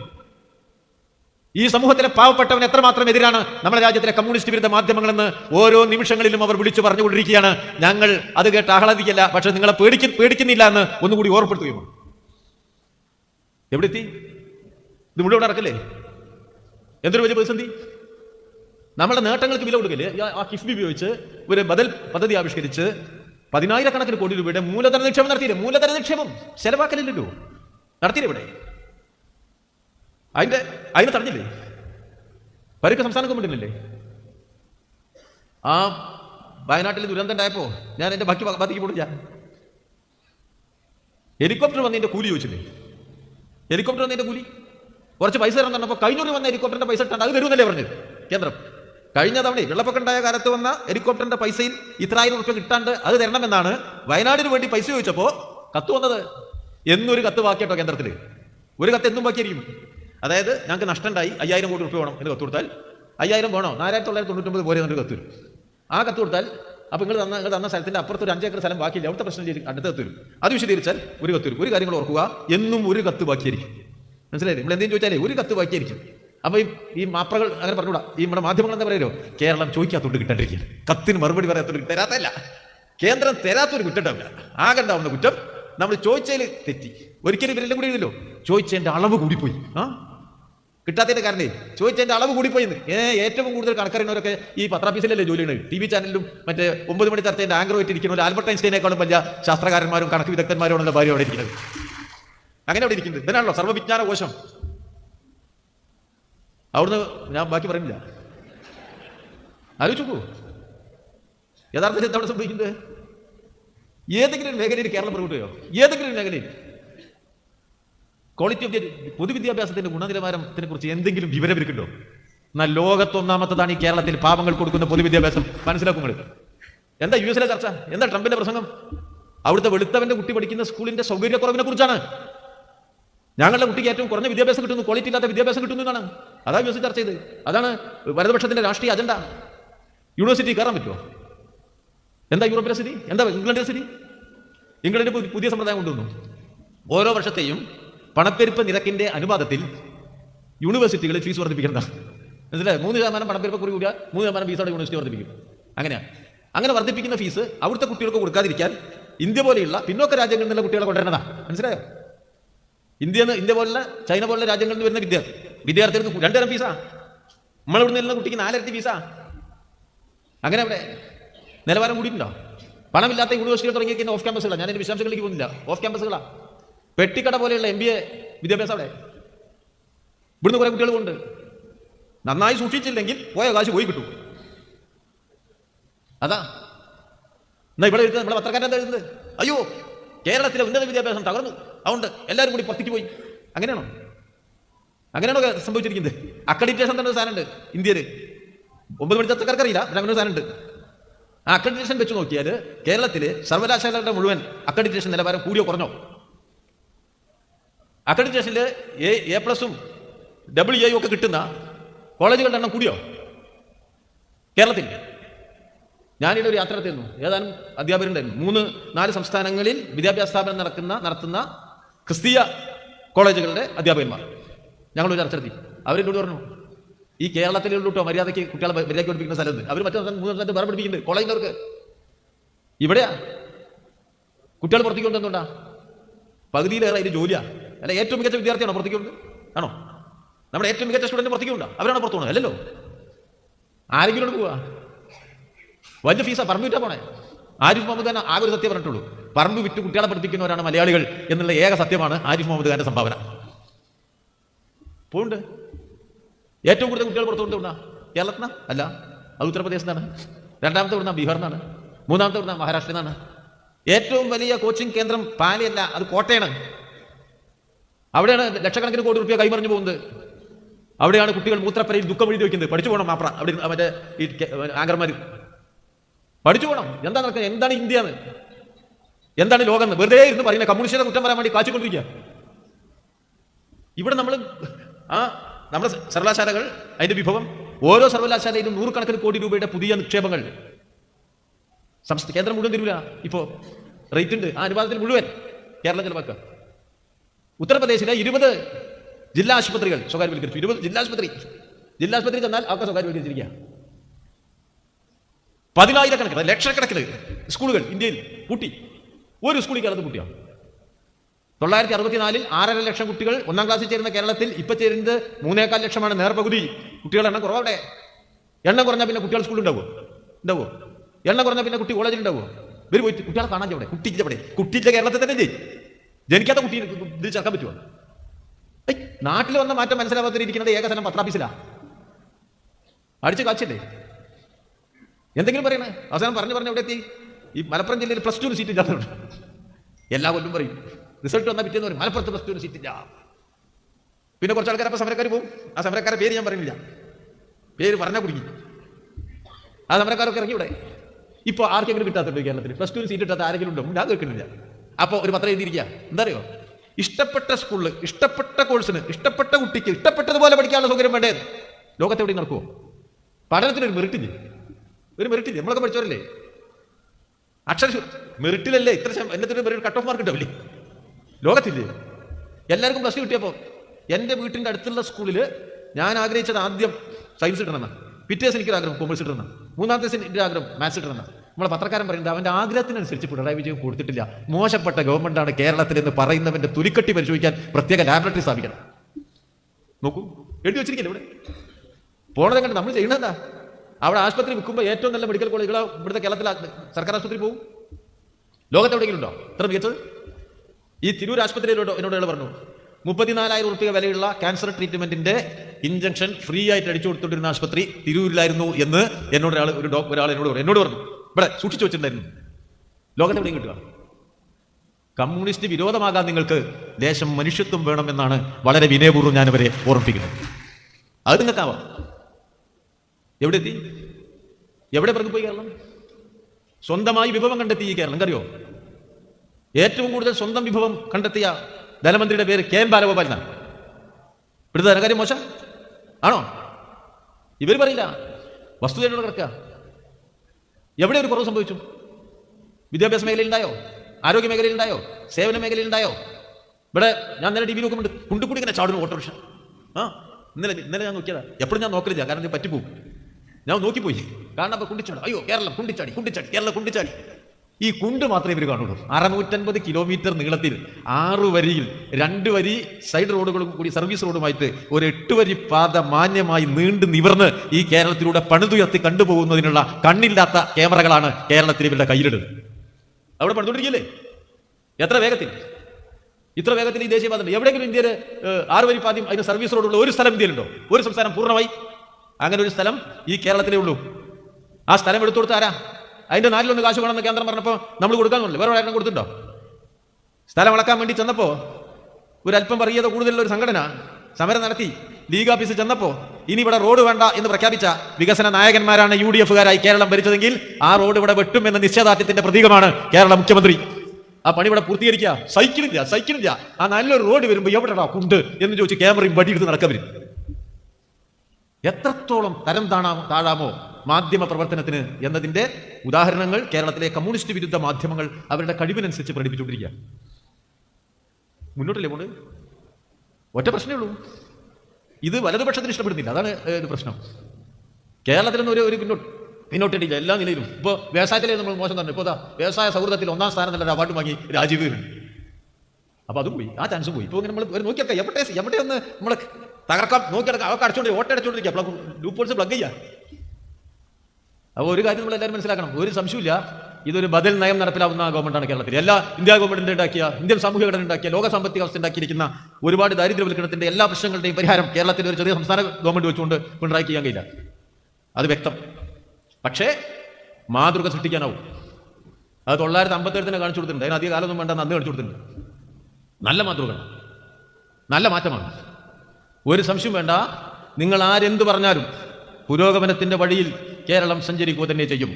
ചാഞ്ചാട്ടമില്ലാതെ മുന്നോട്ട് പോകും. ചെങ്കൊടിയെ തടുക്കാനും തടയാനും നിങ്ങൾക്ക് ഈ നാട്ടിൽ കഴിയില്ല എന്ന് കാലം തെളിയിക്കുക തന്നെ ചെയ്യും. രാഷ്ട്രീയ മാറ്റങ്ങളല്ലേ? ഇപ്പോ BJPക്ക് ഒറ്റയ്ക്ക് ഭൂരിപക്ഷം കിട്ടിയില്ലല്ലോ. ഒറ്റയ്ക്ക് BJPക്ക് ഭൂരിപക്ഷമില്ല. ഇപ്പൊ തെരഞ്ഞെടുപ്പെടുന്നില്ലേ?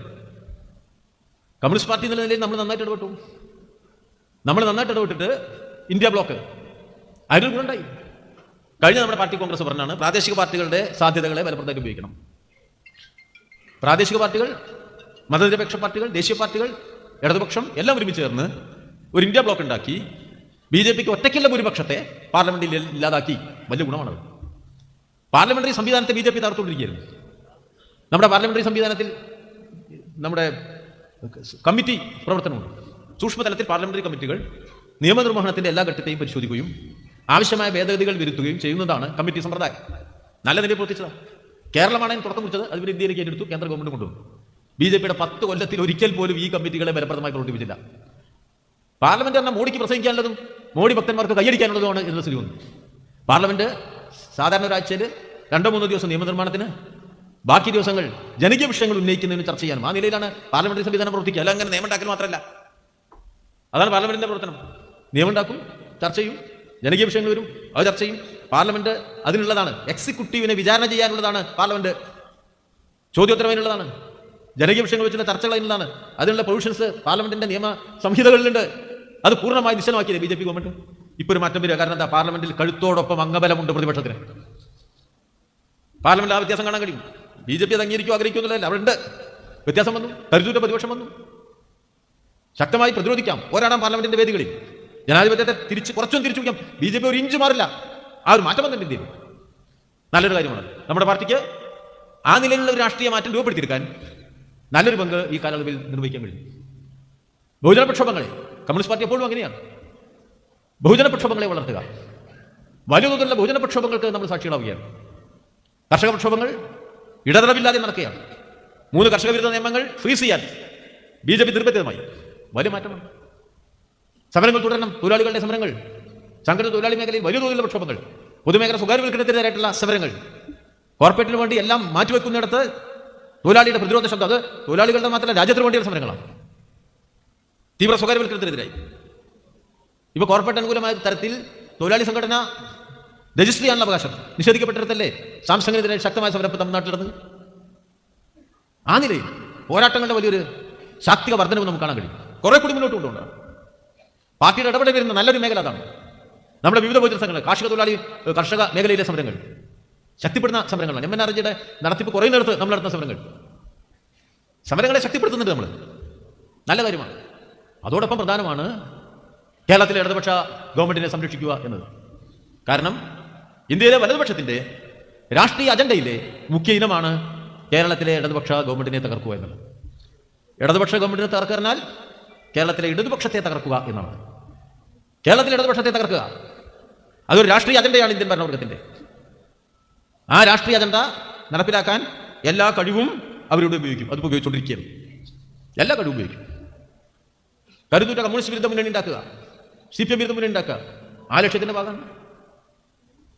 ആ ലക്ഷ്യത്തിന്റെ ഭാഗമായി 1957 ഒന്നാം EMS ഗവൺമെന്റ് വന്നപ്പോൾ തന്നെ വിമോചന സമരം നടത്തി.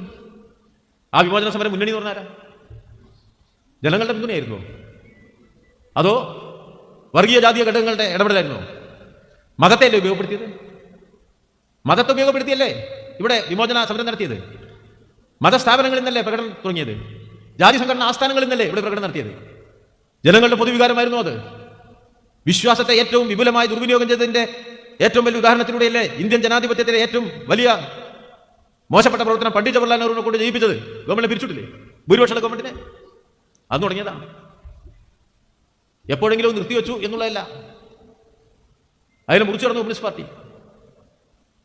EMS-ഉം നായനാരും BS-ഉം ഒന്നും ഭരണകാലം പൂർത്തീകരിച്ച് വീണ്ടും തിരഞ്ഞെടുക്കപ്പെട്ടില്ല. പിണറായിയുടെ ഗവൺമെന്റ് ഒന്നും, ഞാൻ ആദ്യം പറഞ്ഞതുപോലെ, നമ്മൾ വീണ്ടും തിരഞ്ഞെടുക്കപ്പെട്ടു. നമ്മൾ വീണ്ടും തിരഞ്ഞെടുക്കപ്പെട്ടതോടുകൂടി കേരളത്തിലെ കമ്മ്യൂണിസ്റ്റ് വിരുദ്ധ ചേരിയുടെ വലുപ്പം കൂട്ടാനുള്ള പ്രവർത്തനം വിപുലപ്പെടുത്തിയിരിക്കുക. നമ്മളതെല്ലാം ജാഗ്രതപ്പെടേണ്ട ഒരു കാര്യം അത്. അതിനവർക്ക് രാഷ്ട്രീയമായി, പ്രത്യയശാസ്ത്രപരമായി, ആശയപരമായി ഇടതുപക്ഷത്തെ തോൽപ്പിക്കാൻ കഴിയുന്ന തരത്തിൽ കേരളത്തിൽ ഇപ്പോൾ പ്രവർത്തിക്കുന്ന രാഷ്ട്രീയ പാർട്ടികൾക്ക് മെച്ചപ്പെട്ട ഒരാശയ ഘടനയില്ല, അവരുടെ ഇല്ല. ഇന്നത്തെ കോൺഗ്രസിന്, ഇപ്പോഴത്തെ ഈ കോൺഗ്രസിന് കേരളത്തിൽ ഒറ്റയ്ക്ക് കമ്മ്യൂണിസ്റ്റ് പാർട്ടിയെ ദുർബലപ്പെടുത്തി മുന്നോട്ട് പോകാൻ കഴിയുമോ? ഇല്ല, അസാധ്യമായ കാര്യമാണ്. ഏതെങ്കിലും രാഷ്ട്രീയ പാർട്ടിക്ക് അങ്ങനെ കഴിയുമോ? ഇല്ല. അവിടെയാണ് ഒരു സ്ഥിരമായൊരു മുന്നണി ഉണ്ടാക്കിയിരിക്കുന്നത്, കമ്മ്യൂണിസ്റ്റ് വിരുദ്ധ മുന്നണി. ആ കമ്മ്യൂണിസ്റ്റ് വിരുദ്ധ മുന്നണി അത് വിപുലീകരിച്ചുകൊണ്ടിരിക്കും. ആ കമ്മ്യൂണിസ്റ്റ് വിരുദ്ധ മുന്നണിക്ക് രൂപഭാവങ്ങളൊരു മാറ്റം. ഇപ്പം ആ നിലയിൽ കേരളത്തിലെ കമ്മ്യൂണിസ്റ്റ് വിരുദ്ധ മുന്നണിയെ കുറെ കൂടി കരുത്തുറ്റതാക്കാൻ വലിയ പരിശ്രമം നടക്കും. അതിന് ഏറ്റവും കൂടുതൽ ഉപയോഗിക്കുക വർഗീയ ജാതീയ ഘടകങ്ങളെ. ഒരു സംശയമില്ല. ഇവർക്കൊരു അനുകൂല ഘടകം വേറുണ്ട്. കേന്ദ്രത്തിൽ BJP ആണ്, RSS ആണ്. ആ RSSന്റെ കേന്ദ്ര ഗവൺമെന്റിനെ ഉപയോഗപ്പെടുത്താം കേരളത്തിലെ ഇടതുപക്ഷ അടിത്തറയെ തകർക്കാൻ, ഇടതുപക്ഷ ഗവൺമെന്റിനെ ദുർബലപ്പെടുത്താൻ. ആ പ്രവർത്തനം നടക്കണം. അതിനെ കൂട്ടുപിടിക്കാൻ വരും. അവരുടെ പ്രവർത്തനങ്ങളെ മുഴുവൻ കേരളത്തിലെ ഇടതുപക്ഷ അടിത്തറയെ തകർക്കാനും കമ്മ്യൂണിസ്റ്റ് പാർട്ടിയെ തകർക്കാനുമുള്ള രാഷ്ട്രീയ അജണ്ടയ്ക്ക് അനുകൂലമായ തരത്തിൽ ഇവർ ഉപയോഗപ്പെടുത്തുന്നത്. അത് നടക്കണം. രണ്ടാമത്തെ ഘടകം എന്താ? വർഗീയത. എല്ലാ മനുഷ്യനെയും വർഗീയവൽക്കരിക്കുക, എല്ലാ കുടുംബത്തെയും വർഗീയവൽക്കരിക്കുക എന്ന ഒരു അജണ്ടയാണ് കേരളത്തിലെ വലതുപക്ഷം ഇപ്പോൾ നടപ്പിലാക്കുന്നത്. നല്ല ജാഗ്രത വേണം നമുക്ക്. കാരണം ഒരു കേന്ദ്രത്തിന്റെ ഒരു ഗവൺമെന്റ് ഉണ്ട്, അവരുടെ പ്രത്യയശാസ്ത്രം. വലതുപക്ഷം BJP അതിന്റെ പ്രത്യയശാസ്ത്രം. ഭരണവർഗം BJP ആശയത്തെ പ്രതിനിധാനം ചെയ്യുകയും പ്രത്യയശാസ്ത്രവൽക്കരിക്കുകയും ചെയ്യുമ്പോൾ അതിന്റെ സ്വീകാര്യത വർദ്ധിപ്പിക്കാൻ ശ്രമിക്കും. അപ്പൊ ഹിന്ദുത്വ വർഗീയത കേരളത്തിലും കൂടുതൽ പേര് മുറുക്കാൻ ശ്രമിക്കും. അതിനോട് വലിയ വിരോധമൊന്നും ഇല്ലാത്തതാണ് നമ്മുടെ UDF. അപ്പൊ അവരും ഒന്ന് കണ്ണിമ്പിയാൽ BJP ജയിക്കും. അതിൽ തൃശ്ശൂർ കണ്ടത്. തൃശ്ശൂരിൽ എന്താ നമ്മളെ BJP ജയിച്ചല്ലോ. വോട്ട് ഇടിഞ്ഞതായിരുന്ന കോൺഗ്രസിന്റെ വോട്ട് 10,000 വോട്ട് ഇടിഞ്ഞു. BJP അവിടെ ജയിച്ചു. ചില ക്രിസ്തീയ സഭകളും പിന്തുണച്ചു. എല്ലാം ചേർന്ന് കേരളത്തിൽ ആദ്യമായിട്ടൊരു BJP-കാർ ജയിച്ചു. അവർ വീണ്ടും വിലയിരുത്താൻ ശ്രമിക്കും. നമുക്ക് കേരള സംസ്ഥാനത്തിനകത്ത് ഒരു BJP ജയിക്കുക എന്നുള്ള ചിന്തിക്കാൻ പറ്റുമോ? ആലോചിക്കാൻ പറ്റുമോ? ഉൽപ്പതിഷ്ഠിത്വത്തിനല്ലേ, കേരളത്തിന്റെ ദൈക്ഷണികതയ്ക്കും ഉൽപ്പതിഷ്ഠിത്വത്തിനെതിരെ അല്ലേ കളങ്കമേൽക്കുന്നത്? കേരളം സൂക്ഷിച്ചു പോകുന്ന ഉന്നതമായ മതനിരപേക്ഷ പാരമ്പര്യത്തിനല്ലേ കളങ്കമേൽക്കുന്നത് ഒരു BJP ജയിക്കുമ്പോൾ? അവിടെ സംഭവിച്ചു. വലിയ തോതിൽ ആ വർഗീയവൽക്കരണ ശക്തികൾ ശ്രമിക്കുകയാണ്. UDF എന്താ ചെയ്യാം? UDF എല്ലാ കാലത്തും എല്ലാ വർഗീയ ശക്തിയായിട്ട് സന്ധിയും. അപ്പോൾ എല്ലാ വർഗീയ ശക്തികളെയും കൂട്ടി കേരളത്തിലെ ഇടതുപക്ഷ അടിത്തറയെ തകർക്കുക. അതാണ് UDF ലക്ഷ്യം, അതാണ് കോൺഗ്രസ് ലക്ഷ്യം. അതിനവർ ഭൂരിപക്ഷ വർഗീയതയോട് മാത്രം സന്ധിയെ മാത്രമല്ല ന്യൂനപക്ഷ വർഗീയതയെയും നല്ല തോതിൽ അവര് ശക്തിപ്പെടുത്തുകയും പ്രോത്സാഹിപ്പിക്കുകയും ഒന്നിപ്പിച്ചു നിർത്തുകയും ചെയ്യും. അതോടെ നടക്കണം. അത് BJPക്ക് എതിരായിട്ടല്ല, കേരളത്തിലെ കമ്മ്യൂണിസ്റ്റ് പാർട്ടിയുടെ അടിത്തറ തകർക്കുന്നതിന് വേണ്ടിയാണ് ഇവിടെ എല്ലാ വർഗീയതയും ഒന്നിപ്പിക്കുന്നത്. ന്യൂനപക്ഷ വർഗീയതയെ ഉപയോഗപ്പെടുത്തുന്നത് BJPക്ക് എതിരായിട്ടല്ല, കേരളത്തിലെ കമ്മ്യൂണിസ്റ്റ് പാർട്ടിയുടെ അടിത്തറയെ തകർക്കാനാണ് എന്ന കാര്യം ഇപ്പോൾ കൂടുതൽ കൂടുതൽ ബോധ്യപ്പെട്ടുകൊണ്ടിരിക്കുകയാണ്. ഒരാൾ ഇന്നലെ പ്രസംഗിക്കാൻ കേട്ടെ, ഭൂരിപക്ഷ വർഗീയതയുമായി സന്ധി ചെയ്യാം BJPക്ക് എതിരായി. ആ സന്ധിയിലെല്ലാം ഞങ്ങൾ കണ്ടത് കേരളത്തിലെ ഇടതുപക്ഷ അടിത്തറയെ തകർക്കുക എന്നുള്ള ലക്ഷ്യത്തോടു കൂടിയാണ്, പുരോഗമന ആശയങ്ങളെ തകർക്കുക എന്ന ലക്ഷ്യത്തോടു കൂടിയാണ്. മനുഷ്യൻ വർഗീയവൽക്കരിക്കപ്പെട്ടാൽ ഏത് വർഗീയതയും ശരി, ആൾ വർഗീയത തന്നെ കേട്ടോ. ഭൂരിപക്ഷ വർഗീയത കടുത്ത വർഗീയത, സംശയമൊന്നുമില്ലല്ലോ. ആർക്കെങ്കിലും സംശയമുണ്ടോ? അത് ഭൂരിപക്ഷത്തിൻ്റെ അല്ലേ, വേറെ സംശയമില്ലാവും. പക്ഷേ അതിനൊരു മറുമരുന്നായിട്ട് ന്യൂനപക്ഷ വർഗീയത ഉണ്ടാക്കുമ്പോൾ എല്ലാ കാലത്തും നമ്മൾ ആശയ സംവാദത്തിൽ ഉണ്ടല്ലോ. ന്യൂനപക്ഷ വർഗീയത മുസ്ലിം ജനവിഭാഗത്തിനകത്ത് വർഗീയത ശക്തിപ്പെടുന്നു, അല്ലെങ്കിൽ ക്രിസ്ത്യാനികൾക്കിടയിൽ വർഗീയത ശക്തിപ്പെടുന്നു എന്ന് വന്നാൽ നാടിന് ഗുണം ചെയ്യുമോ? അത് നാടിന് ഗുണം ചെയ്യില്ല. നമ്മുടെ നാടിന്റെ ഏറ്റവും വലിയ ഗുണം എന്താ? മലപ്പുറത്താണ് നമ്മൾ നിൽക്കുന്നത്. മലപ്പുറത്തിന്റെ ഏറ്റവും വലിയ ഗുണം എന്താ? അതൊരു മുസ്ലിം ഭൂരിപക്ഷ ജില്ലയാണ്. പക്ഷേ മതനിരപേക്ഷത ഏറ്റവും കൂടുതൽ കരുത്തോടുകൂടി ഉയർത്തിപ്പിടിക്കുന്ന പ്രദേശങ്ങളിൽ ഒന്നാണ് മലപ്പുറം എന്നത് ഏറ്റവും അഭിമാനകരമായ ഒരു കാര്യമാണ്. നല്ല മതനിരപേക്ഷ സ്പിരിറ്റ് അല്ലേ ഇവിടെ? കുറച്ചാൾക്കാർ ഇപ്പോൾ ഇറങ്ങിയിട്ടുണ്ടോ പൊളിച്ചാട്ടാ? ഏത് മലപ്പുറം എന്ന് പറഞ്ഞൊരു വർഗീയതയുടെ ചിഹ്നമാണ് എന്ന് സ്ഥാപിക്കാനുള്ള വൻ പരിശ്രമം ഇവിടെ നടത്തുന്നുണ്ട്. ജമാഅത്തെ ഇസ്ലാമിക്കാരെ ഏറ്റവും മുന്നിൽ നിൽക്കും, അതിൻ്റെ കൂടെ കുറച്ചും കൂടി തീവ്രതയുള്ള SDP നിൽക്കും, പിന്നെ ലീഗേര് ഒളിഞ്ഞു നിൽക്കും. അടിക്കുക. നമ്മുടെ മുസ്ലിം ജനസമുദായത്തിലെ ഭൂരിപക്ഷം വർഗീയ ശക്തികൾക്കൊപ്പമല്ല, അതല്ല നമ്മുടെ നാടിൻ്റെ ഒരു ഗുണം. ഇവിടെ ഹിന്ദു വിഭാഗത്തിലും ഭൂരിപക്ഷ ആളുകൾ വർഗീയതക്കൊപ്പമല്ല, അതിലെ കേരളത്തിലെ ഇടതുപക്ഷ ഗവൺമെന്റ്. അതുകൊണ്ടല്ലേ ഇത് കേരളല്ലേ? അപ്പോൾ കേരളത്തിലെ ഹിന്ദു ഭൂരിപക്ഷം വർഗീയവാദികളല്ല. മുസ്ലിം ജനസാമാന്യം അതിലെ മഹാഭൂരിപക്ഷം വർഗീയവാദികളല്ല. ക്രിസ്ത്യൻ ജനവിഭാഗം അതിലെ മഹാഭൂരിപക്ഷം വർഗീയവാദികളല്ല. പക്ഷേ ഇവരെ അതിലെ മഹാഭൂരിപക്ഷത്തെ വർഗീയവാദികളാക്കാൻ ഇവർ പരിശ്രമിക്കുന്നു. അത് കണ്ടാൽ പറയണ്ടേ? കേരളത്തിൽ വർഗീയവാദം ശക്തിപ്പെട്ടാൽ നന്നാവോ? കേരളത്തിന്റെ പ്രത്യേകത എന്താ? ഉത്തരേന്ത്യയിലൊക്കെ ഒരു ഗുണമുണ്ട്, ഒരു പ്രത്യേക സ്ഥലത്തായിരിക്കും. ഒരു ജാതി ഒരു സ്ഥലത്ത്, ഒരു മത ഒരു സ്ഥലത്ത്, മുസ്ലിമിന്റെ ഗല്ലി, ദളിതന്റെ ഗല്ലി, ചമാറിന്റെ ഗല്ലി, അങ്ങനെ അവിടെ അങ്ങനെയല്ല. എന്റെ വീടിന് മുമ്പിൽ ഒരു മുസ്ലിമിന്റെ വീട്, എന്റെ വീടിന്റെ പിന്നിൽ ഒരു മുസ്ലിമിന്റെ വീട്, എന്റെ വീടിന്റെ വലത്തുഭാഗത്തൊരു മുസ്ലിമിന്റെ വീട്, അങ്ങനെ എന്റെ വീട് കിടക്ക്. മനസ്സിലായോ? എന്റെ വീടിന്റെ 3 ഭാഗത്താ കിഴക്ക്. ഞാൻ രാവിലെ വീട്ടിൽ നിന്ന് എണീറ്റാൽ മുന്നിൽ കാണുന്ന തന്നെ ഒരു മുസ്ലിം ഇത്താത്ത അവിടെ താടിക്ക് കൈയും കൊടുത്ത് ഇങ്ങനെ ഇരിക്കുന്നുണ്ട്. ഞാൻ അത് വേറൊരു ഭാഗം, ഞാൻ എനിക്ക് പോണില്ല. അതായത് ഭർത്താവ് വിദേശത്തൊക്കെ ആയിട്ട് പാവപ്പെട്ട സ്ത്രീ, നമ്മളെ ഏറ്റവും അടുത്ത കുടുംബം അവിടെ ഇരിക്കേണ്ടവർ, അവരെ കണ്ടുകൊണ്ട് നമ്മൾ രാവിലെ എണീക്കും. വലത്തുഭാഗത്തും അവിടെയും ഒരു മുസ്ലിം സ്ത്രീ, തൊട്ട് പിന്നിലോ മൈമാക്കാരും അവർ അദ്ദേഹം മുസ്ലിമാണ്. എന്താ ചെയ്യാൻ? എൻ്റെ നാട്ടിൽ 75% മുസ്ലിം ആയതുകൊണ്ട് എൻ്റെ വീട്ടിൻ്റെ ചുറ്റും 3 മുസ്ലിം വീടുണ്ട് എന്നത് ഏറ്റവും അഭിമാനകരമായ കാര്യം. അവിടെ കട്ടെ, ഇതുവരെ എന്തെങ്കിലും പ്രശ്നമായിരുന്നു? ഉണ്ടായിട്ടില്ല. ഒറ്റ നിബന്ധന ഞാൻ വെക്കുന്നുള്ളൂ, ഞങ്ങളെ വർഗീയവാദിയാക്കിയിട്ട് തമ്മിൽ തല്ലിക്കാൻ ഒരു വർഗീയ ശക്തി ഭൂരിപക്ഷമായാലും ന്യൂനപക്ഷമായാലും അംഗീകരിക്കില്ല എന്ന് പറയാനുള്ള ആ സാമാന്യ മര്യാദ അതുകൊണ്ടേ അത് പറയണ്ടേ? അങ്ങനെ പറയണ്ടേ? ഈ നാടിനെ സ്നേഹിക്കുന്ന ഏതൊരാളും അങ്ങനെ പറയും. അതിനെ എതിർക്കുന്നവർ പറയുന്നവരെ വർഗീയ ശക്തികളാക്കും. അതുകൊണ്ടൊന്നും അവർ മുന്നേറാൻ പോകുന്നില്ല, ഞങ്ങൾ തളരാനും പോകുന്നില്ല. ഈ തീവ്ര പരിശ്രമം നടക്കുന്നുണ്ട് എന്ന് നമ്മളെല്ലാവരും മനസ്സിലാക്കണം. അപകടകരമായ രൂപത്തിലാണ്. അതിൻ്റെ ഒരു കാരണം എന്താ? അതിന്റെ കാരണം വർഗീയതയ്ക്ക് കീഴ്പ്പെടുന്ന കോൺഗ്രസ് നിലപാടാ, UDF നിലപാടാ. പൂർണ്ണമായി വർഗീയതയ്ക്ക് കീഴ്പ്പെട്ടിരിക്കില്ലേ ഈ കോൺഗ്രസിന്? ഒരു മൂല്യബോധം വേണ്ടേ ഒരു പാർട്ടിക്ക്? ഈ സതീശനും സുധാകരനും ഇവർക്കൊക്കെ ഉണ്ടോ? മഹാത്മാഗാന്ധി പറഞ്ഞിട്ടുണ്ട്, വേറെ നമ്മൾ കൂട്ടുപിടിക്കണ്ട, പൊതുപ്രവർത്തനത്തിന്റെ അടിത്തറ മൂല്യബോധമാണ് എന്നാണ്. പൊതുപ്രവർത്തനത്തെക്കുറിച്ചുള്ള മഹാത്മാഗാന്ധിയുടെ 7 കാര്യങ്ങളുണ്ട്. അതിൽ ഒന്നാമത്തെ കാര്യം അതാണ്. അതില്ല എന്നുള്ളതാണ് കേരളത്തിലെ കോൺഗ്രസിന്റെ പ്രത്യേകത. അത് മുഴുവൻ അവർ പണയം വെച്ചിരിക്കുക ന്യൂനപക്ഷ വർഗീയ ശക്തികൾക്കും മറ്റ് വർഗീയ ജാതീയ ശക്തികൾക്കും. അങ്ങനെയാണ്. ഏതൊരു സാന്ദീപ് വാര്യർ ഇപ്പോൾ കോൺഗ്രസ് ചേർന്ന് ഇല്ലേ? വാഴക്കൊല ജന്മീന്റെ വീട്ടിൽ കൊണ്ടുപോകണ മാതിരി ഈ സാന്ദീപ് വാര്യരെ കൊണ്ട് എവിടേക്കാ പോയത്? ഞാൻ പറയണോ സ്ഥലം? ഞാൻ പറയണോ സാന്ദീപ് വാര്യരെ കൊണ്ടുപോയ സ്ഥലത്തിന്റെ പേര്? അല്ലേ? ഇതല്ലേ കോൺഗ്രസ്? പൂർണ്ണമായി കീഴ്പ്പെട്ടല്ലേ? പൂർണ്ണമായി കീഴ്പ്പെട്ടു. അത് പറയില്ലേ? പറയും. അത് ഉപയോഗിച്ച് നിങ്ങൾ ഞങ്ങളെ തർക്കം വരരുത്. നിങ്ങൾ എന്തെങ്കിലും ചെയ്തോ? ഇന്ത്യയിലെ കോൺഗ്രസിനെ നമുക്കെല്ലാം അറിയാം. പഴയ കോൺഗ്രസ് ആണ് ഈ കോൺഗ്രസ് അല്ല. പക്ഷേ നമ്മുടെ രാജ്യത്തിന്റെ ഇന്നത്തെ രാഷ്ട്രീയ സവിശേഷതയിൽ മതനിരപേക്ഷ ശക്തികളെ ഒന്നിപ്പിക്കുമ്പോൾ നമ്മൾ ഇവരെല്ലാവരും കൂട്ടിയിട്ടല്ലേ നമ്മൾ ആ സമരത്തിൽ പങ്കെടുത്തത്. ആ ചെലവില് നിങ്ങൾ ഒളിപ്പിച്ച് കിടത്താൻ നടത്തുന്ന വർഗീയ ശ്രമങ്ങളെ തുറന്നു കാണിക്കുക തന്നെ ചെയ്യും. തുറന്നു കാണിക്കണം. അത് തൊഴിലാളി വർഗ രാഷ്ട്രീയത്തിന്റെ ചുമതലയാണ്. അതാ ഞങ്ങൾ ചെയ്ത്. അതിനെ എതിർക്കണം.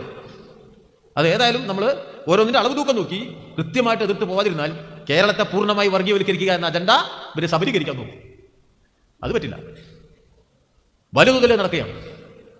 അപ്പൊ ഈ വർഗീയവാദ ശക്തികൾ ഈ സത്യമൊക്കെ നമ്മൾ പറഞ്ഞാൽ നമ്മളെ പാർട്ടിക്കെതിരായിട്ടൊക്കെ പറഞ്ഞുകൊണ്ടിരിക്കും. കളവ് പറയും. കളവേ പറയൂ. അത് നമ്മളെ മാധ്യമ സുഹൃത്തുക്കളുടെ പിന്തുണ അവർക്കുണ്ട്. അവരും കളവ്, രണ്ടു കൂടി കൂടിയ കളവ് പറയും.